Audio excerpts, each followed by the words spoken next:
Hey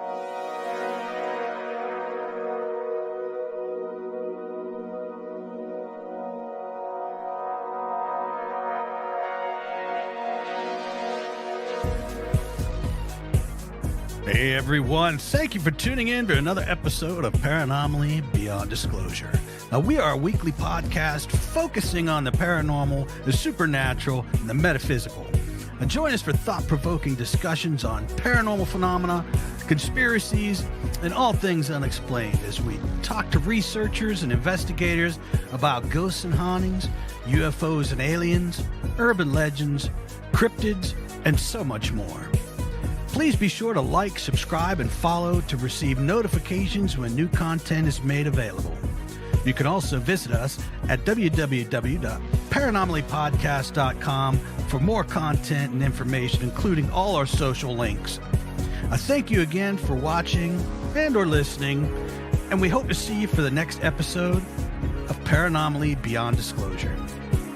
So grab yourself a drink and a snack, turn the lights off on the way back, find yourself a nice comfy spot, and enjoy this episode of Paranomaly.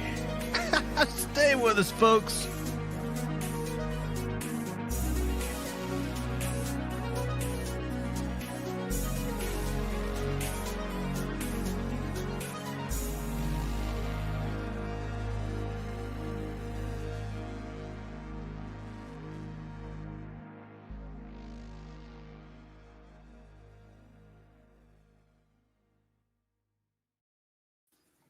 Hey everyone, thank you for watching and joining in with us tonight. We have an incredible show. We have Tony Rodrigues on here, and his story is so fascinating. I just could not wait to have him on. And I tell you what, Tony, tell us a little bit about yourself. Hi guys, thanks for having me on. Hi Todd and Jim. It's hard to break. I always feel like I'm breaking the news to new people. And I know, Jim, we were talking a little bit off camera, like you're well-versed in my account of what I went through. I was somebody that was an abductee or an experiencer with programs that were the United States government or parts of the United States government and corporations that were working in step with extraterrestrials. And so I was taken when I was 10 years old, and I did what's called a 20 and back, which is a misnomer, I guess. A lot of people have different names for it. Or also known as what? A career return program. Career return is actually, I would agree with Jason Rice, who spoke about it. That's what they call it. Yeah, okay. That's actually what they tell you. We're going to have you in the career return program. It's like, oh, I'm going to get a career. You know, I remember the kind of that interaction. But basically, I was taken, and we can talk about, how they did it, because I'm never 100% sure. But basically, I was taken, and I lived for 20 years in these programs. I was taken on April 15th, I believe, 1982. I was 10 years old. I was in Southern Michigan, and that's when I was taken. And I lived for 20 years in these programs. And in space, in the solar system, there are infrastructure and colonies already built by humans, albeit with ETs, in our solar system on Mars, on Ceres, by Saturn, around Jupiter. There are bases built, and there are millions of people living out there already. But I was taken and went through these programs on Earth, and then shipped off into space and worked on interstellar flights. First as maintenance, and then promoted to cargo engineer. And then at the end of it all, right at the 20-year mark, they put me back. I went back to the moon and somehow ended up back in my 10-year-old body, put me back in time to the next day, to April 16th, 1982. I woke up a completely different person with no memory of what had happened. But I was a different person. And my life events line up and support that. And then I got my memories back in May of 2015. I got an MRI scan of my head, and about 10 days after that happened, I got all the memories back. Not all of them, but a lot of them. Basically the subject matter of my first book, Series Colony Cavalier, came back, and overwhelming over like 3 days, just in big chunks of years of memory. And I went, oh my God, what is happening? And when I went online and looked at the places that I suddenly remembered, so imagine this, Todd or Jim or anybody out here watching, that one day you wake up and you remember living in a town you'd never heard of, somewhere in the United States that you'd never been. And then you look on the map and that town's there and all the memories are exactly how it was. That's what happened to me. And I remember being in California and in Seattle and Peru. And then I went and looked at these places that I'd never heard of. Nobody's heard of Porto Tawantinsuyo, Peru. Like, nobody knows where that is. Neither did I. And I remembered living there, and I looked on Google Earth and on the maps, and it was exactly how I remembered it. And it continues to be to this day. And I worked with researchers, and a lot of my information got validated. A lot of the things I remembered, there's no way I could have known, and they checked out. So, right. And it just should be noted for the audience that there has since been, even before you came out, a lot of people who are saying the exact same thing about 20-year return programs that describe the same, amnesia. You have no memory of it, and then you wind up back in your body. There's I think, significant amount of people now saying the exact same thing, and that's important to kind of set that straight going forward, for people that haven't heard this story. People that have researched it after the fact have found that after the 20 years are over, so in your organic timeline. So I started, so think about it. I was 10 years old and I was taken. I lived for 20 years. They put me back to 10 years old. What they found with all the people is that after that, from 10 years old to past the 20-year mark, when that other existence is no more, that's when everybody gets their memories back. So a certain period of time, 10 years after that happens, that's when people begin to recall and get snippets of them and go, wait a minute, when was I on a space show? I remember being abducted when I was young, and people are freaked out by it. And I've had a few thousand people contact me, seeing interviews that I've done. My first interview was in 2016. And I've been doing, probably 2 a week, sometimes 5, 10 a week. I'm like on 4 of them this week. It comes and goes, ebbs and flows, but I've done a lot of interviews. And what happens is people watch it for the first time, this information. They go, that's what happened to me.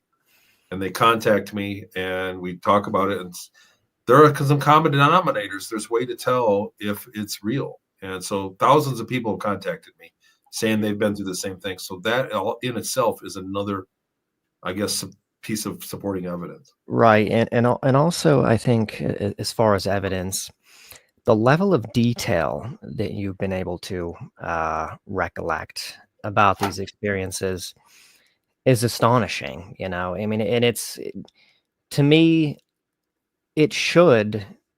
I know it wouldn't, with a lot of skeptics, but the level of detail is so precise, and there is so much just odd detail that you would never think to tell, if you were just fabricating a story, just really sort of odd, peculiar things, that you remember, that to me really kind of lends a lot of credence to the reality of this, that they are real memories, that they're not just sort of fake, image screen memories, that have been implanted. They just have a very realistic feel to them. Particularly with you. Not everybody is that way. There are some people that I think really were genuine, 20 and back career return experiencers, but yet don't have that same kind of clarity of detail. But anyway, why don't we go? Let's go to 1982 and talk about that and give us how this all started, beginning with, I guess, the TAG program. Wow. So you're super familiar with it. That's great. In the beginning, so I was in Southern Michigan, small town south of Ann Arbor, Michigan. And I was going to a small school. And I was in the talented and gifted program. I tested. I had a high IQ and was a high performing student. I was in the top 5% of the school, and it was 4th grade. we would meet every Wednesday in the library, and the top 5% of the kids in school, it was like advanced learning. It was like indexing and how to dig up information in the library. They'd give us a problem. We'd go make a report on it. It was that was the class. One of the boys in that program got dropped off at school from a limousine. We were not in an affluent area. This is like industrial, like all of our parents worked at factories, kind of part of Michigan. And this kid was, clearly rich and was getting brought to school in a limousine. And he was very smart and he was very condescending to the teacher. He was like one step ahead of the teacher even. And I was the youngest of 5 kids. So being told I was smart all of a sudden kind of was something for me to hang my hat on and be proud of.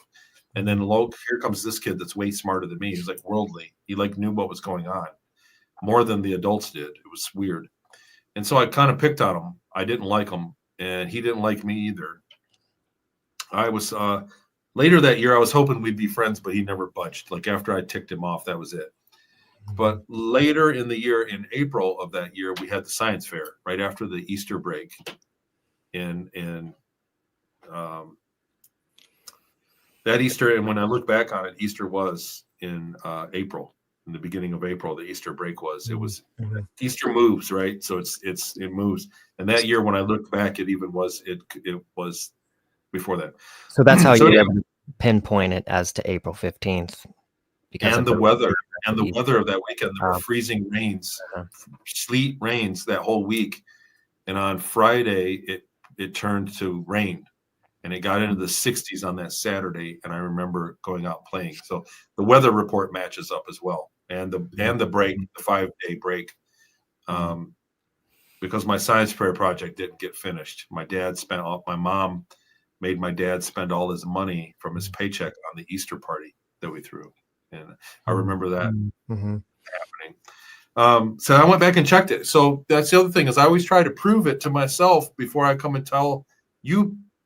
Find people about this. It's a tall tale, and so I wouldn't do it if I didn't have right. And that lends a lot of credibility in itself. And this is what's said about abductees a lot of times: the self-doubt. The fact that that you don't believe it yourself is inconsistent with a lot of personality disorders. Where people tell stories. You don't see that, with those types of personalities and, psychological pathologies. The fact that there was self-doubt lends a lot of credibility, actually. Wow.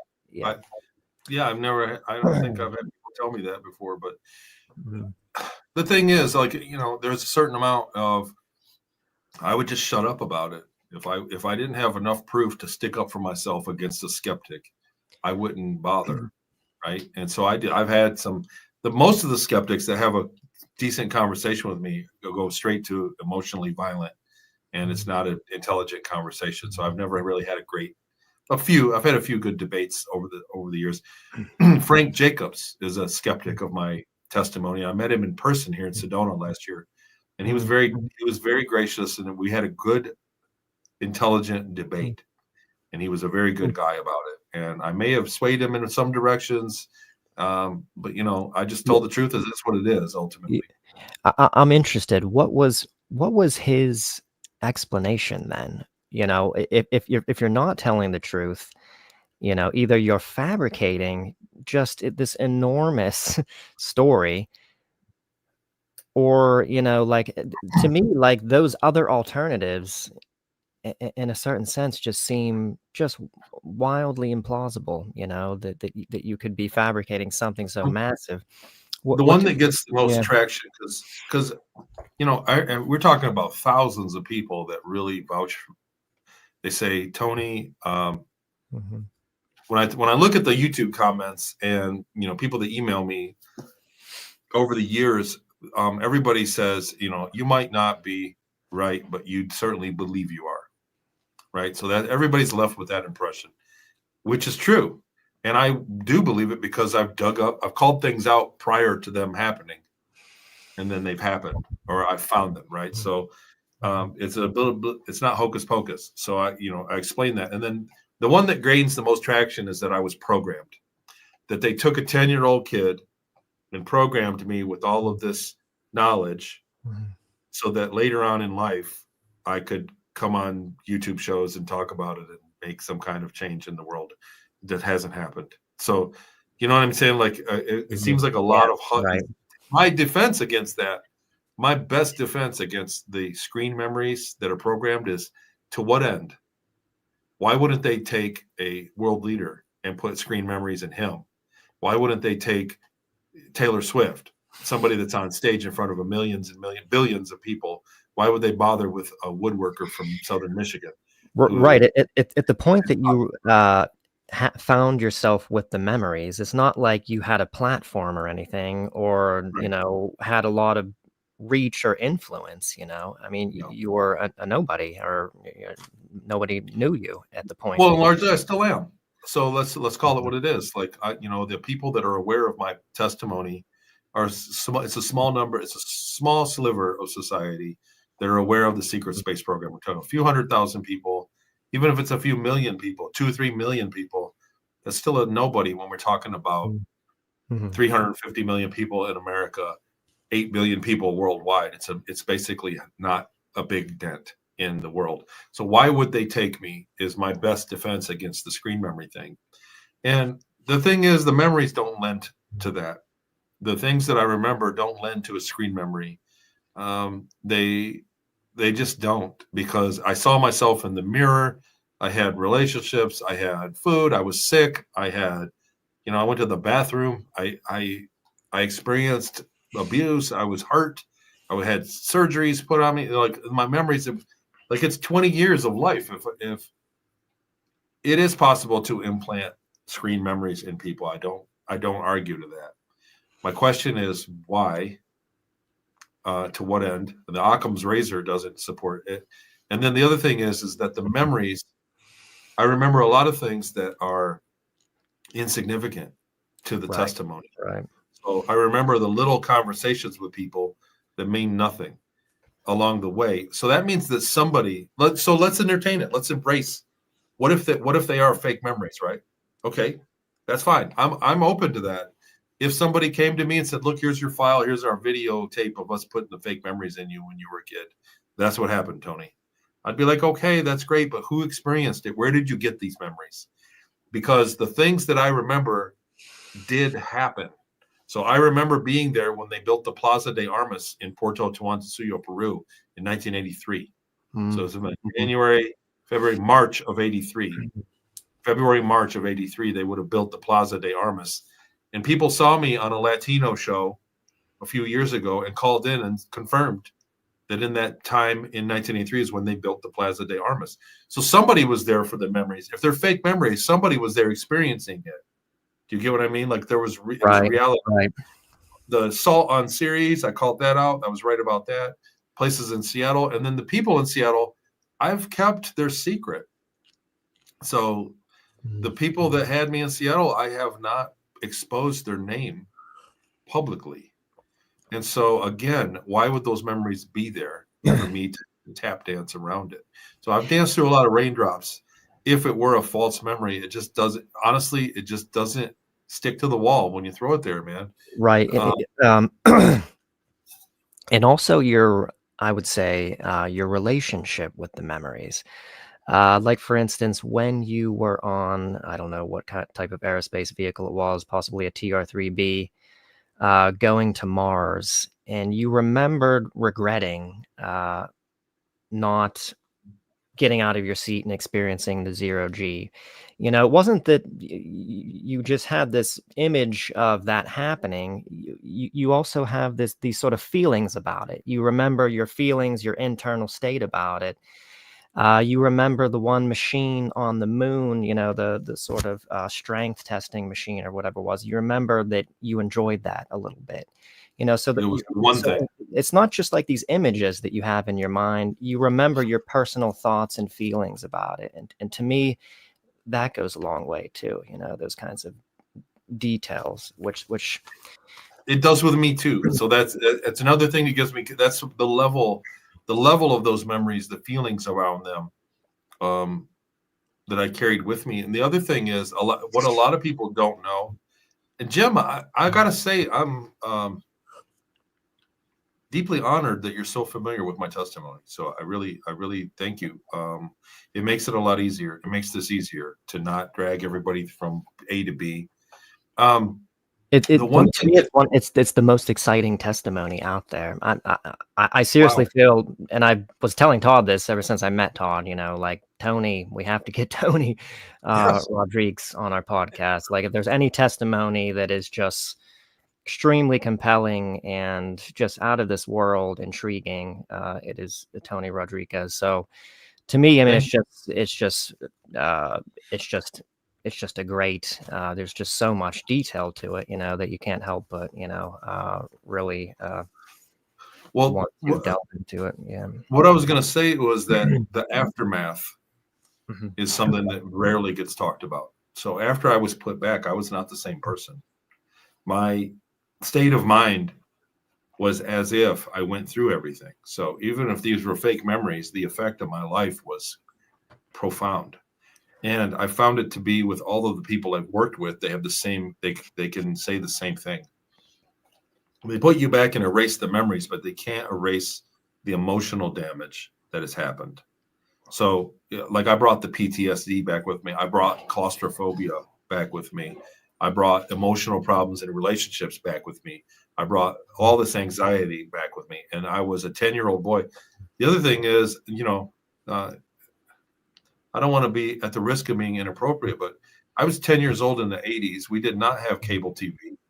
I did not have access. I did not, at 10 years old, I did not know what sexual intercourse was. I didn't. I was a kid. And I was taken on a Thursday night. And on Friday, I went to school and I was sexually attracted to my teacher. So all of a sudden, Mhm. I had sexual attraction to adult females. And I had no idea why. And when I look back on it after I got my memories back, it's because the day before I was 30 years old and I had a girlfriend. So, I had lived for 20 years and I had been intimate and had relationships, but I came back and was put back in a 10-year-old body that didn't even have the hormones, you know what I mean? Around, I didn't have I was underdeveloped. And so I didn't understand what I was being attracted to. Like that, the mental part was still there of being an adult male, but I all of a sudden skipped right back. So that part, and then they erased me. So if they were implanting the memories, wouldn't they give me the memories? You know what I mean? Like right then and there. So Mhm. there's a lot of Swiss cheese in the implanted memory argument, put it that way. Yeah, I absolutely think there is, and I'll just bring up John Mack's argument regarding abductees. He was someone who was not just a psychologist, but the head of the Department of Psychology at Harvard. And he knew that, the traumatics, the symptoms of trauma that these abductees were exhibiting, that only real experience causes that. There's no other, I mean, sometimes there might be some confusion as to, whether or not, there was a real experience of like rape or something and real trauma experience in the person's past that they're misremembering. But nothing creates that kind of PTSD kind of symptomology except for real experience. There's no other psychological explanations for that. Wow.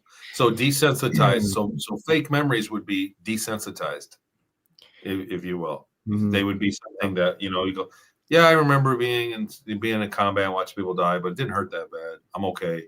Like that would be an implanted memory. Whereas when you're really somebody that sees traumatic things, there's a look in the eye about it. And like I said, I got my memories back in May of 2015.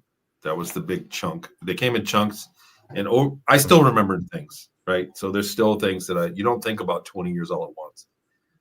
But the bulk of them in that first 6 months after May was the bulk of them, and the rest of them got talked out in a format like this, like somebody asking me like questions, like what happened there, and then I never thought about it. I go, oh, now I remember.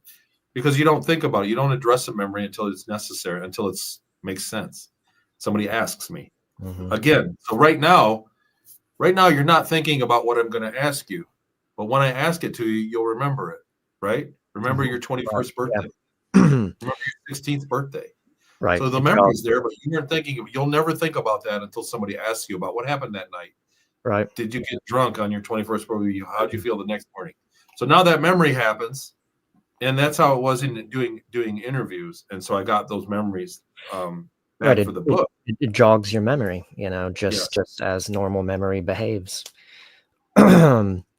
So let's go to the experience, the initial abduction experience. I think we were talking about. I was still in 4th grade. The precocious child who was in the tag program with you, and there was a kind of demonstration he was giving 2 girls or something. So that's in the book. That's right. So we met. So the Celebrate Christmas Holidays in series. Thanks for your testimony. They did do some holidays, albeit not the military part where I was, but they did celebrate holidays on series. Guys in my rank did not. So they had Oktoberfest. They had other holidays. I didn't mention. Anyhow, they would tell us it was Wednesdays. So the Talented and Gifted program was in the library on Wednesdays, and I think it was 9 a.m. or 10 a.m. I think it was 10 a.m. So we didn't, in 4th grade, you don't change classes with the bell. It was the same class every day, all day. And so my teacher would go, Tony, it's time for you to go. And I would just walk to the library across the school. And I went early. My teacher sent me a few minutes early. And when I got there to the library, over in the couches, there were 3 or 4, more than that, 5 or 6, 4 or 5 girls. I want to say 5-ish girls and that boy. And they were laughing. They were having fun. And I walked up and said, hey, what's going on, guys? Hi, everybody. The same way that you do when you meet up and when you walk up, hey, how's it going? And the girl said, he can read your mind. So, do it. And he was entertaining them. And the girl said, he can read your mind. And I did not believe it for a second. I didn't believe that was possible. And they said, do it to Tony. And he was like, no, I don't want it. He didn't like me. Right. So he and I had already had kind of I don't know, just like a weird body language. Blood. Yeah. He didn't like me in any way. And he goes, so then I looked at him and I said, go ahead, do it. And I thought to myself, and I meant it. I said, you're the ugliest kid I've ever seen. And none of these girls, even when you grow up, are ever going to want to be with you. Because the girls were pretty we were with. And I said, none of these girls are going to grow up and want to be with you. You're the ugliest kid I've ever seen. That's what I was thinking in my mind. And the look on his face was as if he heard it. Like he went and he was devastated. And they said, and I said, go ahead, tell them what I was thinking. Because I didn't believe it. Because here's the other thing is, let's face it. We don't tell people things that would hurt them, even if it's true. Right? So even if it's true, when some stranger, you're in a public area, you don't tell people, you don't beat people with the truth. And I was being truthful that I actually did think he was ugly. And it hurt him. He did hear it, and you could see it. And ever after that, he never had 2 words for me. He hated my guts. And I don't know. I don't know if I still didn't believe him. If they would have told me, if the world would have told me that people could read minds, I would have never done that to him, even if I didn't like him. And, I found him years later online, and I wrote him an email to apologize. And he said, nope, that wasn't me. But I know it was. And before I got my memories back, because I had always been struggling with memories. Like I had bleed through memories and I knew, but I'm talking maybe around the year 2002 or 2004, 2005, somewhere in there. I found him online and I sent him an email. And I said, hey, did you go to Lincoln back in this year? Because I think we went to school together. And he said, no, I don't think so. And I said, well, if you're the guy I think you were, I just wanted to say that I wish we would have been friends, and I apologize if I was mean. I did. I sent that email. And he said, nope, you got the wrong guy. But I didn't. It was him. And I sent that to him. And that was before I got my memories back. But After that, he was super mad at me, and so I fed into it. I could be a bully back easy. So I got along with the other kids in class. I had friends there. He was the new kid in school. I went to that school my whole life.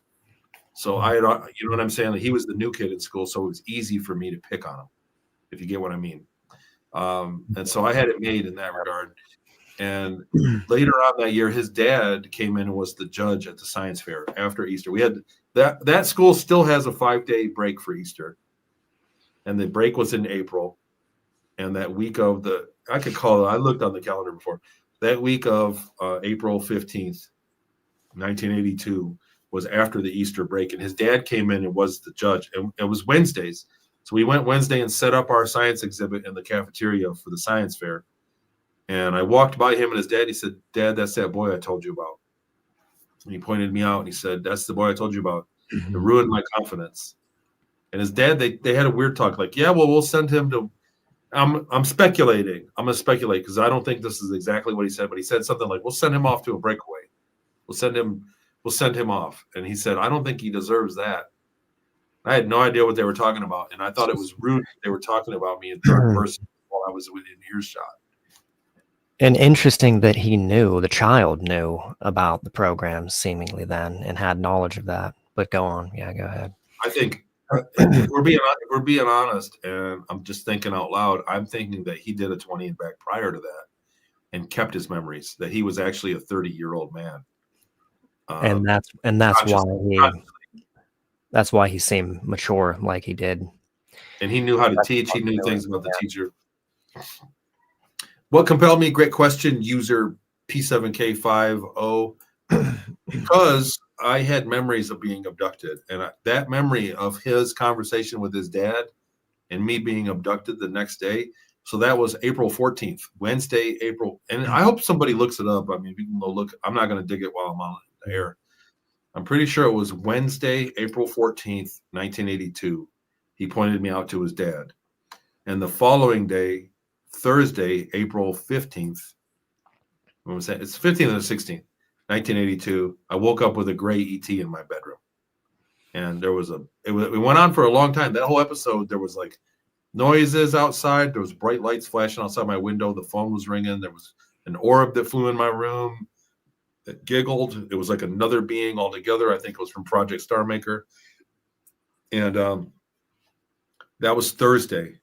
Because I did the 20 and back, and I woke up and I went to school one day. I had to go to school for Friday, and I remember I was totally disoriented. I went back in my life. I felt like I'd been gone for 20 years. And all my toys, my Stretch Armstrong toys were on the floor, my Legos and all that. And I looked on the floor. I was like, those are my toys. Like I was totally lost, like I'd been gone for 20 years. Because 20 years is such a long time, like I can imagine like, you felt like you were gone for a year or something, from school and just the psychological impact of that. But a 20-year gap, I mean, that's, from childhood to adulthood, I don't even remember what happened to me 20 years ago or barely anything. That's such an expanse of time to be away and then suddenly be just inserted back to that time. I mean, that's just an astonishing thing, when you think. I got out of bed and I started going through my toys. My mom was yelling, "Tony, get up! You got to go to school." She was yelling because out of my bedroom there was a staircase that went down, right? And so my mom was yelling, "Get up!" And I got down and I was going through my toys, and she said, "Tony, get down here." She was getting mad. I said, "Okay." And I remember that I wanted to look through. I was rediscovering my toys. I had a lot of toys, my room was always messy. And I was going through the pile and I was like, oh my God. I was like, I felt like I hadn't seen them in 20 years. Like I had no memory of them. I was like, and this is it. Like, if you can imagine what that experience was like, if you were right now whisked away to your childhood 10-year-old self within your room with your toys, I hope you had some. If you would know what that would feel like, that's literally what it felt like. And so I went downstairs and I went, "Mom," and I was like, the whole trip down the stairs was surreal. I walked down the stairs and I was like, these are the stairs that creaked and everything. I was like, and I had no memory of the 20 years either. It was like, it was the next day. But the feeling of being gone that long was real. And I went down and hugged my mom, and I hugged my dad. My dad was angry. My dad was salty. I think he went too. And he was in a really bad mood. And I think they took him as well that night. My For dad was in a abducted him or put him through a 20 and back. 20. Yep. Wow. So that's what I wanted to ask you, because you briefly mentioned that in another interview. So you think that their retribution extended beyond you personally, and they. Well, I think it just is a logic thing. I think he had the genetics. He was a working age male. He was talented, and he had the genetics. Yep, get him too. We need people for these programs. Get him. The boy works out. The dad works out. Get him. Right. So And they tested you in the craft for your genetics, and by virtue of that, might have discovered, well, he's got the genetics, his father does too. Let's take the father. They're desperate for personnel. That's plausible. Right. Yeah. Well, let's go. Yeah. Oh, sorry. Go ahead. Yep. Well, so my dad was mad that morning. He was like, he was overworked. He's like, I got to get up and go to work. All I did was work, and now I got to get up and go to work. And my mom was like, Michael, what are you talking about? You love your job. What are you doing? What do you mean? And he was like, he said some weird stuff that morning, And my sister, I said to my sister came and said, you see the bright lights last night? And my dad was like, shut up, don't talk about it. And my mom said, Michael, he's got a mark on him. Like I had a mark on me here somewhere. And she said, he's got a mark, because my mom sat on the left of me and my dad sat to the right on the breakfast table. And she said, he's like, and he raised his voice. He's like, don't worry about it. Don't want to hear it. So he shut it all down. And that's that very sort of typical. Yeah, that's real typical in the abduction phenomenon. That kind of disinterest. You'll see something spectacular in the sky, and you don't want to talk about it. The kind of what some people refer to as the like a post-hypnotic suggestion thing. Right. Possibly. Yeah. That. Yeah, that's interesting. So let's go to the abduction event. There was a couple nights of flashing lights and weird things and telephone going off, or was it just one single night? Just that night, that Thursday night. Uh-huh. But it went on for a long time. I mean, it felt like it went on for 30 minutes before they entered the home. Like I was on the second floor of an old house. We had an old farmhouse, and we had a long driveway out. We were out in the kind of boonies, and there was a very bright white light that came down above the house, and I could see it, and I don't want to say you could hear it, but you could feel static electricity feeling, like buzzing, and then it would disappear. And the phone would ring. When you felt the static, the phone started ringing. We had the old ringer phone, and it would ring. And nobody got up to get it, which was weird. And then it would go away, and I would lay down and try to go to sleep, and then it would come back again. It was doing something. It was maybe there were people nearby, and when somebody came and checked out that it took off, I don't know, but it would leave for a few minutes and then it would come back, and the phone would ring. And then what if the phone ringing was a test to make sure that they were all suppressed in terms of their consciousness, or if they would have got up and answered that phone, then they know it's no good. I think there's a technology to make you stay asleep. Like they have a technology that makes you sleep from a distance. Hi, Drew. That's kind of cool to see people pop up in the chat like that. I've long learned during StreamYard shows to not read the live chat, so I don't do it. Same way. Yeah, I get really so sidetracked. That happened, but the ball of light did happen as well. And it was a blue crackling ball. It crackled, and it flew in my room. The light was there, and the phone rang, and then it's quit, and it disappeared. And then a few minutes later, a blue ball of light came in, and it was a different vibe altogether. I remember when it came up close to me, I giggled, I laughed, and it spoke to me. There was an interaction, like it was something else. It wasn't them. It was a different thing, and it told me, you're going to be okay. This is it. You're going to be all right. Like it told me that. And we giggled. And then it said, I want to go see June, my sister. And it went out my door and down the hallway. You could hear it crackle. Like it crackled. And it would go, and it went downstairs. And then a few minutes later, and then right before that was, I want to say, when the Grays came in after that. I went to sleep, and I woke up, and I looked, and I thought it was my dad. I thought that my dad was pulling a joke on me because he was Mr. April Fool's joke. And I said, Dad, take off the mask. You're not funny. I thought it was a mask. And it smiled. And I reached up and touched it. It was a gray and it smiled. It was a gray. Yep. And it had facial expressions. So it wasn't your typical automaton small gray, No. which are completely static, you know, there's never an expression, but the taller ones, Absolutely. there is facial expression. So yeah, it was a little taller. It was 4 or 5 feet tall. It had to be about 5 feet tall because my bed was tall off the ground. But it smiled and I touched it. I said, Dad, take off the mask. You're not funny. And it smiled at me and it was dark. There was great darkness. And I reached up and touched it and it was cold and wet and porous. It had big pores.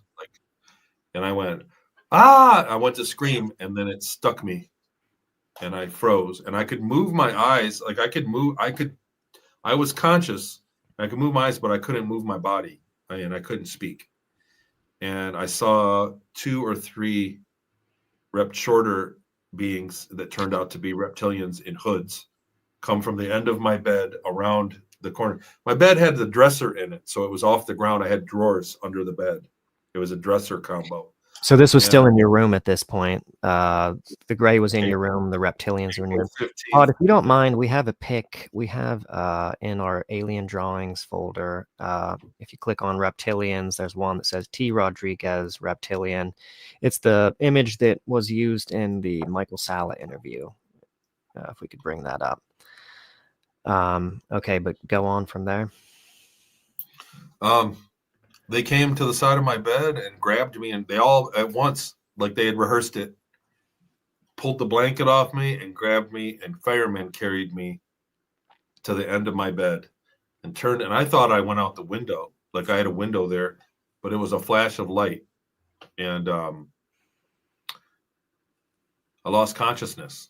So I woke up naked, and it was sometime after that, it felt like. Laying on it was like a stainless steel table in a rounded room. The room was gray and round, and it had a round doorway. And I didn't have my glasses. I had bad vision back then, and I had glasses, and I didn't have my glasses with me, so everything was blurry. So I couldn't really see out in the hallway very well. It was very blurry, but I knew I was in the presence of ETs, and there was a reptilian there. And I started to freak out. I was panicking, and they said, "Look, relax, relax." And I did. I felt a strange inducement of being calm. And they said, "You're going to be okay." I said, "You're going to hurt me?" And they were like, "No, you're fine. We're not going to do anything." These are the Greys saying this, or the reptilians? The Greys. There was a Grey there in the beginning that was very, like you could hear the telepathic voice through your soul, if that makes sense. It was very profound, really of telepathy. Very like if telepathy had a volume, it was very loud. And you're going to be fine, and everything's okay. We're not going to hurt you. We are interested in you.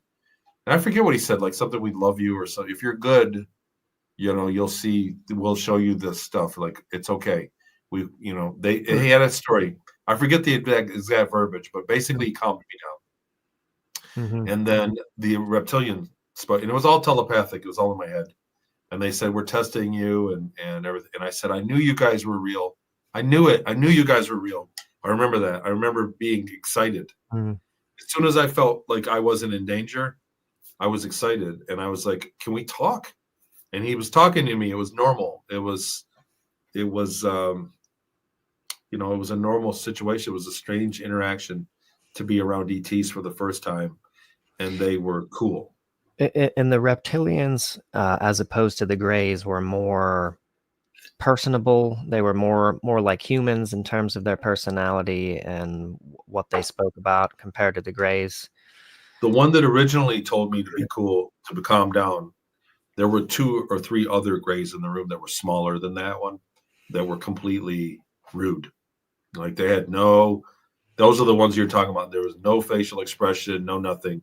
They were working. They'd come up and stick me with something. They'd grab me and orient me. They had no bedside manner, nothing. They had no regard for me whatsoever. So probably robots or something like that. Mhm. The reptilian was a younger, he was like the equivalent of a 25-year-old male for humans. So he wasn't old in his lifespan, and he had that behavior, he had that demeanor, Mm. and so I got along with him. He was like, relax, man. He was very like hip. He was, the way he spoke, and so it was familiar. It was like an older brother kind of thing. And was there like tone to the voice, being that this is telepathic? Is there any sort of character to the voice that you're hearing? Any kind of tone or cadence, or Yes, you can tell them apart, and you can, if you close your eyes, you can also tell where they're at and how far they are in the room. Hmm. So you can still sense in the That's telepathic communication with them. If he was talking over behind me, you could tell that he would be behind you. spatially, it felt like it was coming from behind you. It was just like hearing, but it was all in your head. It was all within your mind. And yes, it was like he had a distinct voice, and so did the other one, had a deeper voice. That's so. Jim, hold up real quick. I got a question for you. What did you say that clip was? Oh, so it's not a video clip. I do have a video clip I'm going to play in a moment here, but okay. it's a picture. It's in our alien drawings folder. There's a reptilian subfolder, and it's in there. I think it says T. Rodrigues reptilian. Oh, okay. Let me see here. You guys did your homework on me. I'm waiting for the shoe to drop. All right, I think I got it right here. So, so you feel these definitely were reptilian? Because I wondered at first, because there are these beings that some abductees see. They're rare. They're much rarer than these small grays. Some people refer to them as the blues. Sometimes they can have a kind of bluish skin. They're short-statured. They kind of have what people say is kind of like deep-set eyes, almost like an animal's eyes. They have a kind of furrowed brow or some kind of furrows in their brow that's kind of strange. They look comical, and they have these hoods, but aren't like a sort of fabric cloak hood. They're more like people describe them as like tight latex hoods. What did the hoods look like? Were they fabric, cloth, like robed hoods? It was dark. I got to tell you that when I think about the hoods, it was a shiny fabric. I felt like it was a shiny fabric. If I had to describe it now, I would say it was a black fabric with a silky shiny to it. Like tight fitting or loose fitting, or it looked bigger. It looked bigger, like loose fitting. Okay. So this picture right here in the original, probably my original Exopolitics interview, I had found this picture on I believe it was the Blue Planet Project. And what the one trait about this picture is his mouth. So he had the wrinkly mouth like that. His mouth was wrinkled just like that. And he was a reptile. He was reptilian. He was a reptilian in what sense? The scaled He had skin? scaly hands. His hands were scaly. He had reptilian hands. And he had that, and he had a hood on. It was a big hood, and sorry, I got a camera that does hand signals. But that's the mouth is why I chose this picture to give to Dr. Sala. That was that he had that mouth. And there have been other portrayals of these beings in like the Wesley Stryber's movie Communion. And a lot of people say I stole it from that. I didn't. It's just that's what they looked like. I originally remembered them as blue, but I think that blue is a screen memory. I think that these programs, when they know you're going to remember, program you to believe all the aliens are blue, so that they know that you've been programmed when you go on a show and talk about it. I originally remembered them as blue, and I was really on the fence because I thought they programmed me to see blue. They were talking about blue a lot. And when I talked to a fellow named Michael Gerloff privately, he which is another 20 and back, although it doesn't have a lot guy, all of, yes. When of he the, went public, we began talking on the phone once a week, Mhm. and just kind of comparing things. He's a great guy. It became a nuisance for him to do this testimony in his personal life, and so he backed away. But he was describing the same type of being in his living room. He had one. He saw one in his living room at one point, and he ran for his gun, and there was a big thing, and then he ended up being abducted. But he said it was tanned, and I said I knew it. I knew it was a tan color, and the blue color is a screen memory. So speaking of screen memories and death, and here's what I'm talking about on the outtake, on the return. So after the 20 years was over, they put me back, and they were programming me to forget the 20 years. It's not just they give you a pill and you forget what happened, or an eye drop or something. Like, there was actually an elaborate process of going through and reprogramming each area of my brain with hypnosis and drugs to forget. And so one of them was, this guy has a probability of remembering, so give him the blue. And so it's so that I would see beings and describe them as blue. And I did in the early years of my testimony. So that is interesting to know. You can have real memories, but which have been interfered with, though, in some kind of way, where there's elements of the memory that might not be accurate. Think about it as a dye, like they're putting a colored dye That's in your exactly memories. what I thought, to detect and maybe know, like you say. So they know who you are and if you're one of them or whatnot, Right. They know I'm real. Believe me. My book came out. My book's in the Pentagon, man. There's people reading my book that are in the programs. I wouldn't doubt that. I don't want to curse. Because, I don't want to curse. there's so much show, but- precision. There's so much precision, that it would be a valuable intel resource. I know intelligence agencies use material like that, that's open source, because it's accurate and it, I've had people tell me that I've had people contact me that were in the programs that told me that my book is specifically required reading in many Black programs.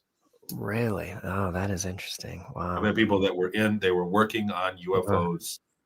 This has been under, off the record. They say your book is required reading for the program I'm in. That is very interesting, and doesn't surprise me. So let's get back to the reptilian. There's one peculiar detail that you recollect about the reptilian saying something about being a fan of Bruce Lee. Yeah, which was on the return. So that was when they began the return process. When I was there, was like when I after the 20 back was over, I'm pretty sure it was on the return. And the thing is, they had me hooked up to a machine, and they were showing me, like, I could see what was on the screen in my mind.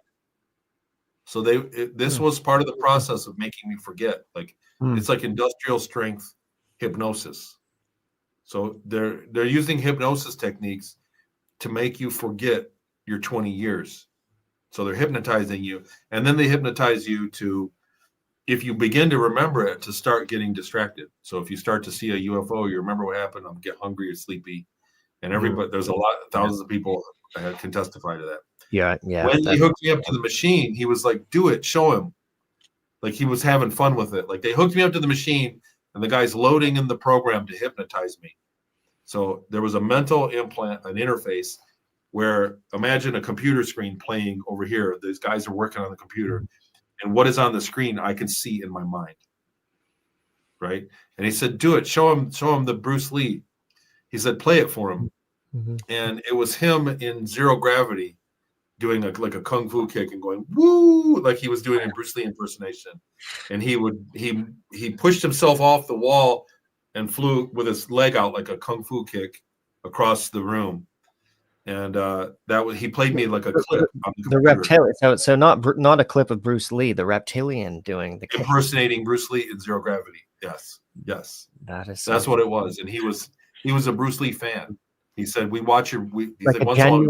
He was a genuine Bruce Lee fan. Like, he really liked Bruce Lee. That's just so. Like, they saw the clips. They don't watch the whole thing, but I don't think they sit around and watch movies. But he saw clips and stuff. They were aware of our culture. Yes. And he joked, he said, we got your one in the beginning, when they first said, in those first moments when I said I knew you guys were real, I said, I mentioned, did you get our probe? Because Voyager was in the news a lot. Remember the Voyager probe back in the late 70s? And I said, did you guys see our probe? Because I thought it was first contact. And he joked and he said, yeah, we got your probe. Your music sucks. And so, like, yeah, I said, have you heard it all? I mean, I was like, some of it's good. What is your music like? I was like, can you play some of your music? I was very naive to what was going on at that point. And they were deceptive, and they were to some degree deceptive, weren't they? You know, they were telling you, I think at one point, that it's a good thing, you know, to get more time in life. You know, it's a good thing, but ultimately they must have known that you being a soul, you have infinite time. You know, there's no shortage of time. You know, that we have in this universe. So there was a little bit of deception going on simultaneously. So look, looking back on it and now where I'm at in life as a grown man, you know, it was a day at the office for them.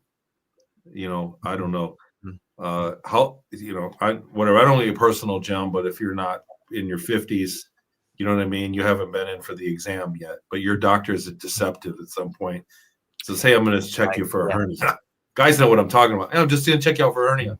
It's deceptive. They know it's going to go down, and they deceive you. It's a day at the office. Right. You're a child, you know, and they're trying to, you know, get to relax so they can do their thing, and they're exactly not a lot of malevolence, you know, behind their deception, but just, you know, to perform the function that they needed to do. You know, it was necessary to. That's exactly right. That's exactly the situation. Like I don't have a great deal of anger towards them for that. I have anger towards the people that owned me after the fact. You know, like that is, I was mistreated after because they knew they knew nothing. I didn't have any rights or anything I could do about it. So once you're owned, I was essentially slave labor. And once I became a slave for these programs, I was treated very badly. So even the kid in school, I don't have a lot of anger for. You know, I look back on it and I understand the mentality. But that's a lifestyle that they have. Like these people exist in the world. Right. I'm working on ways to present on why the world is how it is and why the predator class exists and how they really look at us. So, you know, that when you boil it down, they see themselves as different than everyday man. So those are the people that are ruling us. Yeah, that's also something that I'm really interested in. I'm very interested in the psychology of, you know, the higher ups in the programs and the ETs themselves. You know, yeah, I mean, they're a product of their experiences and just the way that consciousness works. You know, they're unconscious a lot of times of the fact that what they're doing is wrong. They really don't know, you know, they especially, you know, with the level of mind control that's going on, they're so incognizant of the reality of I think that's an element of it, you know, that they to some degree, also look at us. Yeah. Well, I mean, look at us. Look at us. Why right. We say it's wrong because we're the victims. So we're programmed to think that bad stuff that happens to us is wrong for some reason. I don't believe in that really necessarily. Yeah, no, When you look at the programming of the children nowadays, it's obvious to us. I'm 50. I'll be 53 in a couple months. You know, as the crow flies.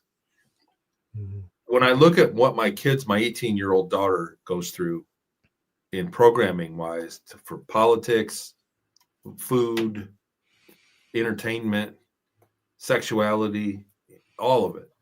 So when I look at their programming, it's just whack. And I go, you're being programmed. That's nothing what it's like. You're going to see when you get older, you'll pop out of it. But in that same breath, I look back on my life and I realize, oh, we got programmed too. I got programmed to believe right and wrong is this pie in the sky.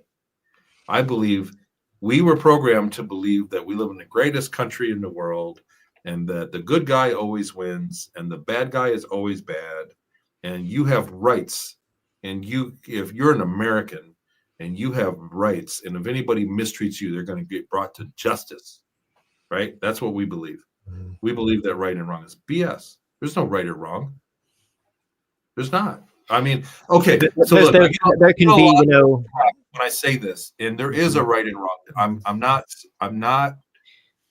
on that limb, and I want to be radical. Okay, there's a right and wrong, but here is what I boil it down to. And I've upset people and had some really good debates over this stance. Yeah, we've been programmed to believe that right and wrong are a certain rule set, and all you got to do is change the rule set to what's right and wrong. So we also treat animals differently. Our dogs get pampered, but the squirrel in the yard gets ignored. It's the same existence. You know what I'm saying? Like, nobody goes out in the yard and gets a pet squirrel and feeds it. They just let it be. And if it's sick, it dies.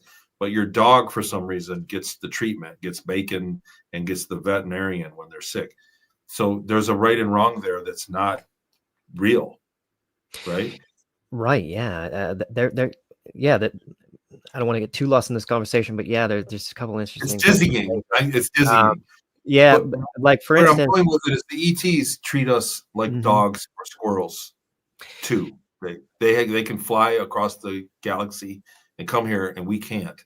So they see us as lower life forms, and they treat us in kind.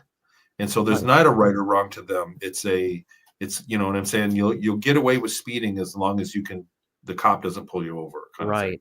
And we will capture animals and tag them, and we see this as good, for ecological purposes and whatnot, to do things like this. Well, and we do it to control their population. We control animal populations big time, and the plants.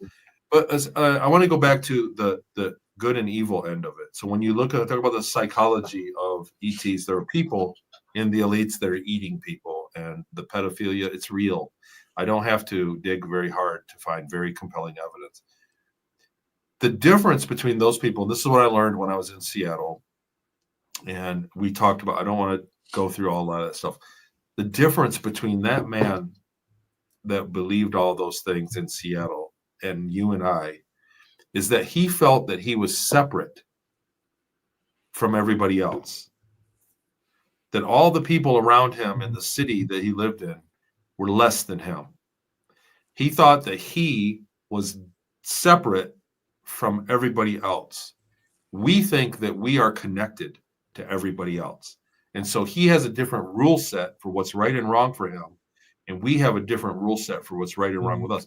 Our rule set allows for everybody else to not be victimized. His rule set allows for him to not be victimized.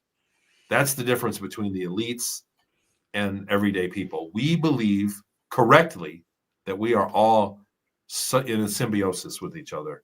The elites believe incorrectly that they are separate from source or from the rest of us. They believe that they are separate from the universe, the universal mind, the universal consciousness.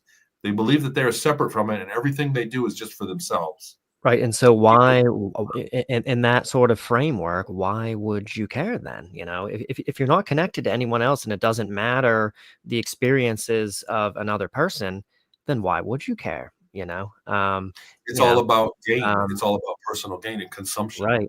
And I'm sure it's absolutely vital, that a philosophy like that, is instilled, in some kind of way, from an early age, to give this sort of mindset. Anyway, sorry, I veered us off course a little bit.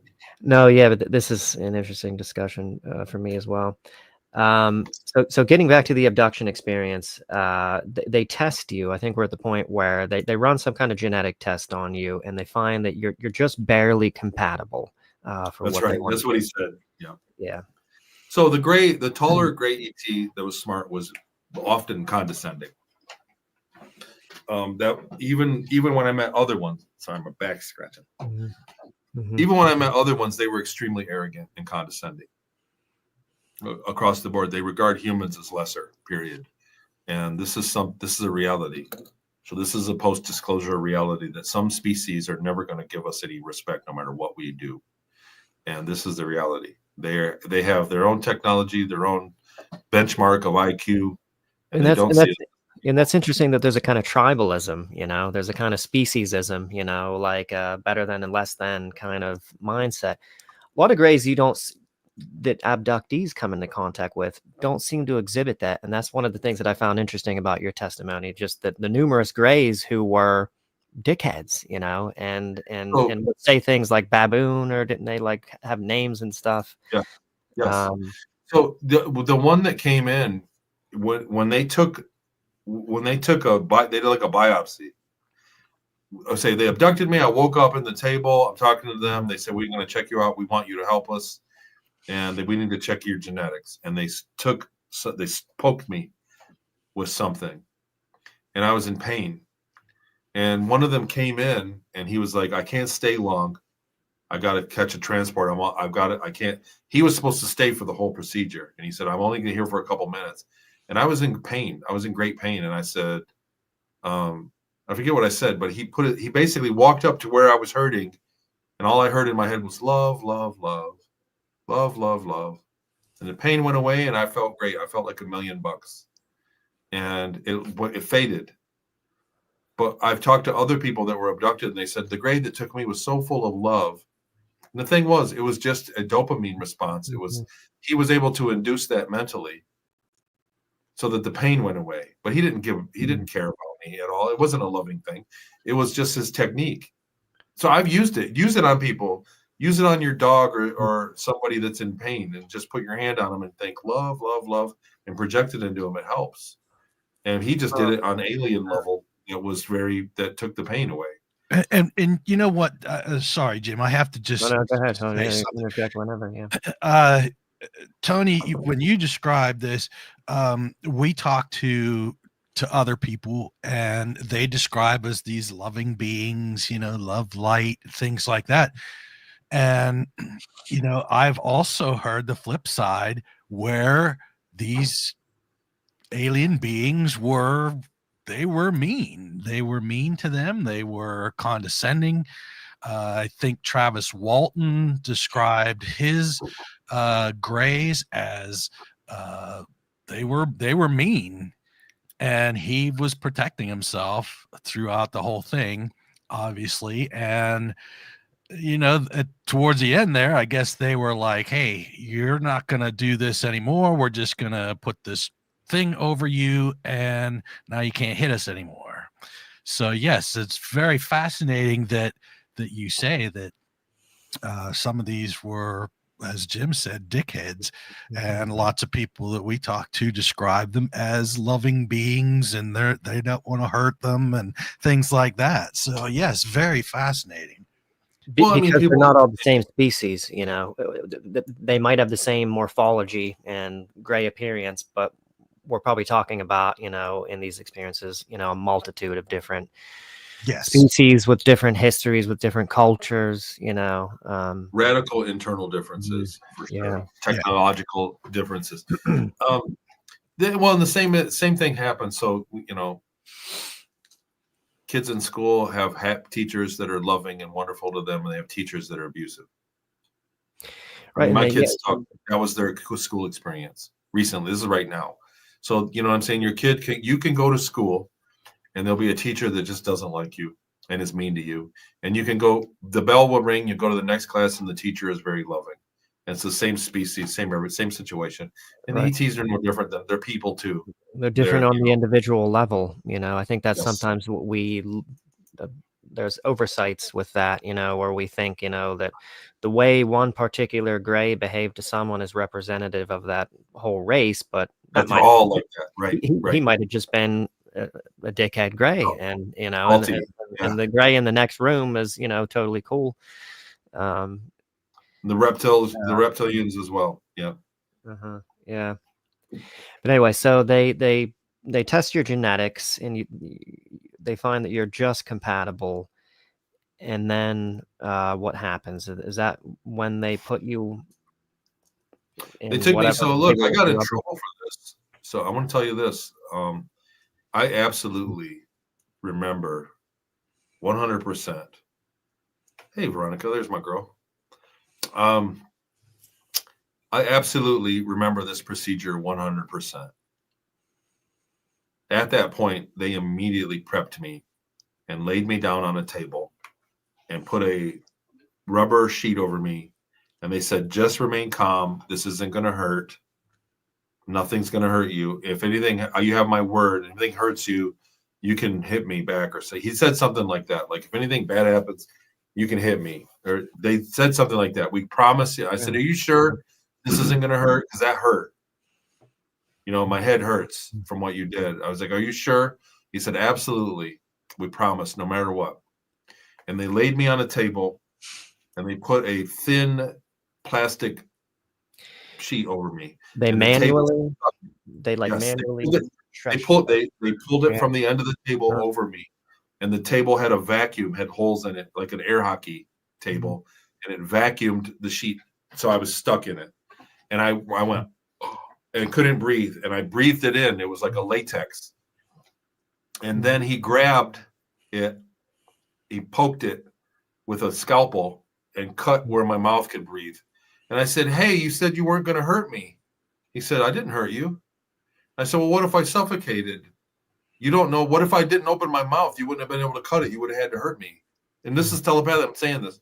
And he said, I know they would because they all do it. Everybody opens their mouth like that when it happens. He said, you didn't get hurt. And then he grabbed the eye and he cut that out so I could see out of one eye. And they tested me for my dominant eye before that happened. During those tests, they were testing me for my dominant eye.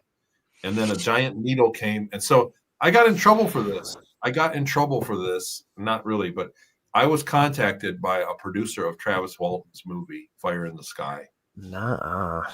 And he said, Travis didn't say that. We made that up, and you're stealing our intellectual property. We'll what? See. Oh, my God. Oh, my God. This was like 5 years ago. He said, Travis didn't say that. We made that up. That's not in Travis's book. That whole scene is not. And I didn't care because I saw it in Fire of the Sky, but I remembered it. I remembered it before I saw the movie. Oh, here you go. Wow, that was fast. So yeah, they weren't that ugly. This is the table scene. There it is. So it was a latex sheet like that. But it was over your face. They put it over my face and he cut it with a scalpel so I could breathe. Yep, there it goes. Yeah. Just like this. But it was all in one go. He didn't do it like that. Wow. And it was a lot fancier of a room. Yeah, it's just like this. I mean, how horrifying. Yep, and then the needle, everything is so accurate. Wow. He cut the mouth first. They cut the mouth first, and I was like, hey, you said you weren't going to hurt me. They didn't do any of that. That did not happen. That's so peculiar that they just cut the one eye, like you know. So, and then there's a needle that goes into the tear duct of the eye. That's where it went. And it went bang, and I felt like I saw stars, like I got punched. Like it felt, it was unpleasant, that sensation? Like it felt like if you were physically punched, like an impact to the face? I saw stars. Yeah. The needle went in and I was bang and I saw stars and I woke up in Inyokern. I lost consciousness and I woke up in Inyokern. And it was a gold needle. It was a gold needle.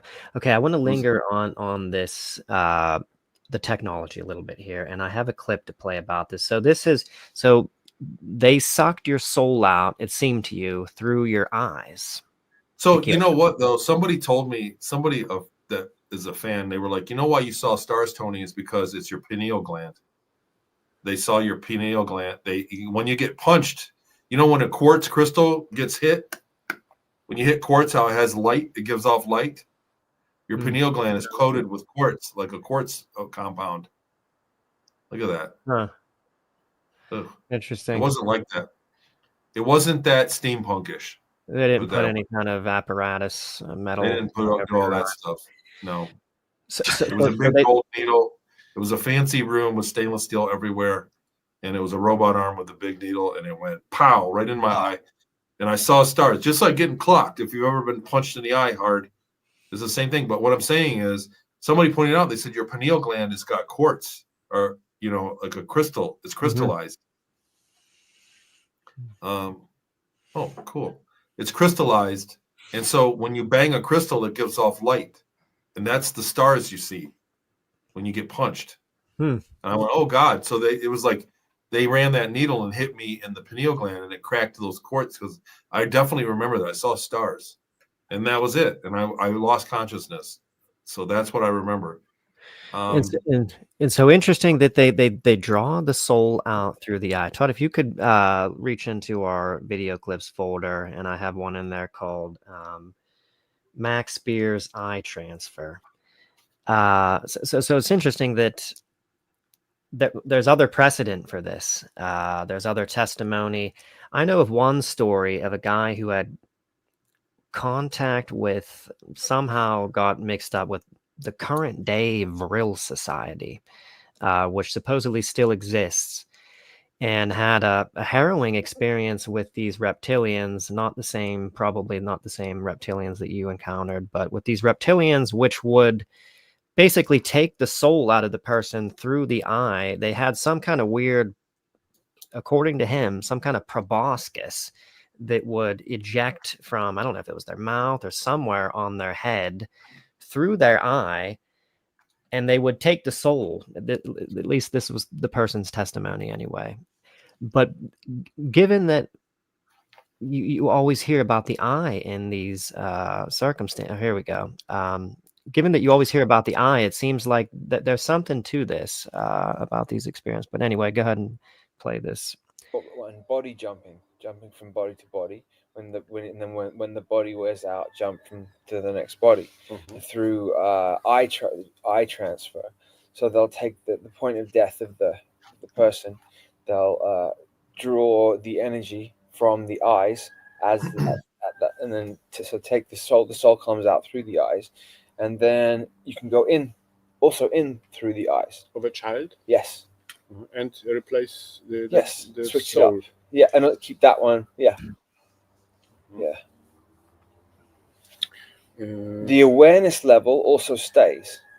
The awareness level stays. So she would not lose her memories like we do when we go through our cycle. We have amnesia. So she remembers everything. Yes. From 7,000 years. Yes. Full memory. Yeah. Wow.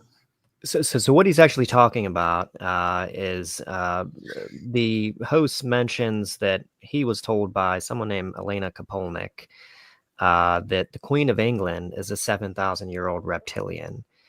And this reptilian is in human form. And when she needs to get a new body, they take the soul out, the reptilian soul, from the eyes and then transport it into another human body. And she just keeps physically existing on this plane through this process over and over again of exchanging bodies. But I thought that was interesting how, again, they're talking about eye transfer, and that's what you experience. Your soul was drawn out through your eye. I moved to Sedona recently, and like last August, I moved to Sedona, and there's a lot of people doing like black magic here. And a friend of mine that I work with, a good friend, he's like, you got to watch it, the black magic people. They try to stare at your eyes. I was like, what does that mean? He's like, they want to steal your soul. They want to take a piece of your soul. If they look at you crazy in the eyes, like big eyes, and if you stare at, if you get mad, they get part of your soul. It'd be like part like New Orleans, they do voodoo. That's exactly right. And there's a lot of people here like that, and I've come across people that did that, and you just ignore them, right? So because they want a yes or no, they want you to look back, or they want you to get mad. Once they evoke a emotion, that energy, they can take it. They've got a part of it, and it's like a energy stealing. I don't know, really, to be honest. I don't practice black magic. I think people that are into that stuff are kind of weak. I'm saying that because of the people that do that.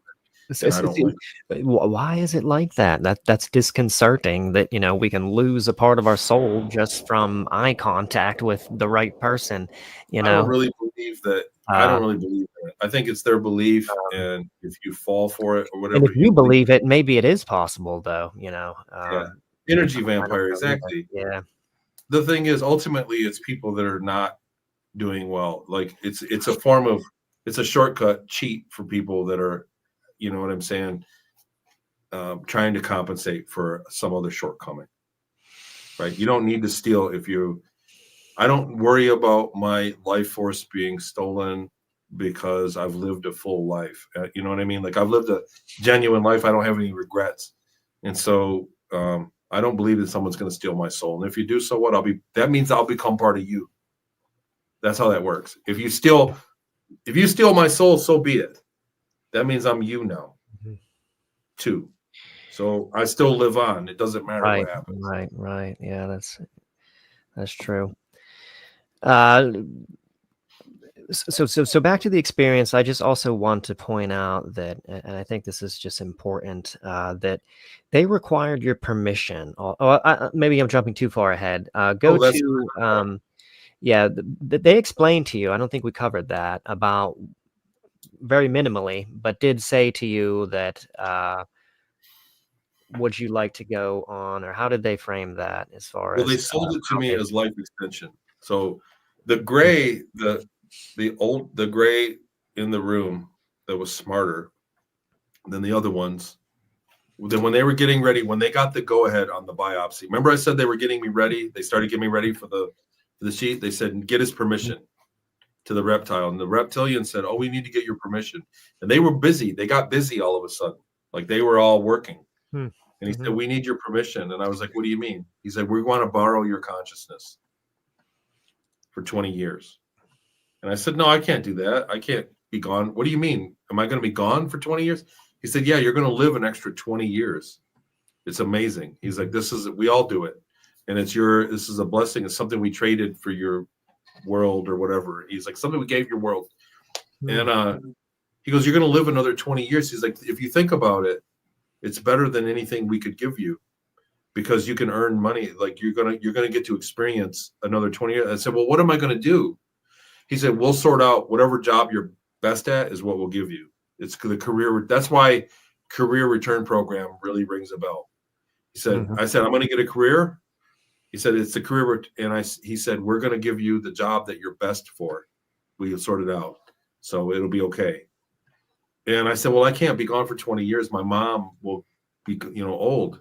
I'll miss my sister and my mom. I can't be gone like that for that long. He said, no, you don't understand. We have time travel. You're only going to be gone a few minutes and we're going to put you back and but you'll live 20 extra years. He's like, trust me, it's really good, but we need your permission. And I said, are you sure I'll be back tomorrow? He said, you're going to be back like nothing happened. You'll be back home tomorrow morning.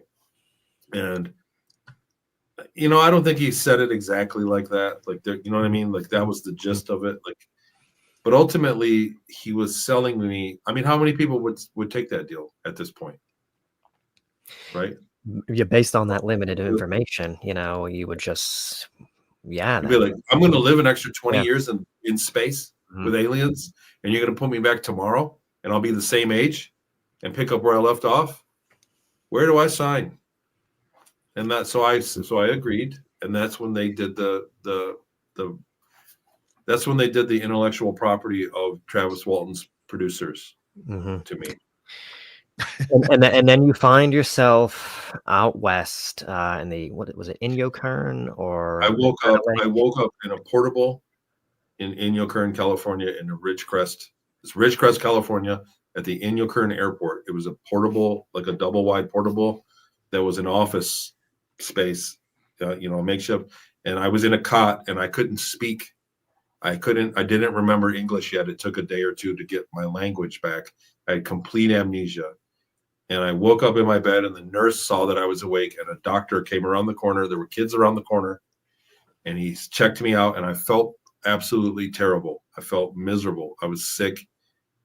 It was the word. I was in pain and wanted to go back to sleep. And they kept me awake and he examined me. He did reflexes. He said, hold your hand up, move your fingers. He did the reflex on the old, the tapper on my knee, and he checked my heart rate and everything. And then he asked me questions. He said, "We can't talk, just nod your head yes or no." And I could say yes. And I was like, yes and no. I figured out yes or no. But I couldn't speak. And he said, "Do you remember who you are?" And I was like, "No." "Do you remember where you came from?" "No." "Do you remember your mom and dad?" "No." And he said, "Do you believe?" He ended with, "Do you believe in God? Do you believe in God?" And I thought, and I was like, "Yes." I had no idea why I said that. He said, "We'll take care of that." And I went back to sleep, and then that program started the next day. So Before we get on to the that would have been Friday, and then I slept, and actually probably slept for the weekend, and he came in on Monday. So I don't really have a clear memory of that, but I think that I just laid in that bed Saturday and Sunday, and they didn't start the program until Monday morning. So April 17th and 18th, 15th, 16th, 17th, April 17th and 18th. So when I look at the program, so I went back there, I'm gonna jump ahead. When I look at the program funding for Project Grill Flame and the beginning of Project Center Lane, which were the same culprits, the same people, and I've never publicly identified the doctor whom I know is a public name in remote viewing, research, and development. Back then, Project Grow Flame lost its funding April 4th, 1982, and Project Center Lane began January 3rd, 1983. So for those 9 months was when this program happened with children with advanced remote viewing. So it's that same loophole. It's exactly, and it was perfectly legal. The buildings I found were classified as California Special District. The building I was in, which is still there, and I went back there in 2023 and filmed it with Tyler Koala from Journey to Truth podcast. We filmed it. I found the exact spot where I woke up. It was exactly how I remembered it. And like I said, a paper trail. I went back and found a ton of paper trail. That's the subject matter of my third book, I want to say. After that trip to Inyokern in 2023, I went back and wrote my book, Beyond Sight, my third book, Beyond Sight, The Hidden History of Psychoenergetics and Remote Viewing.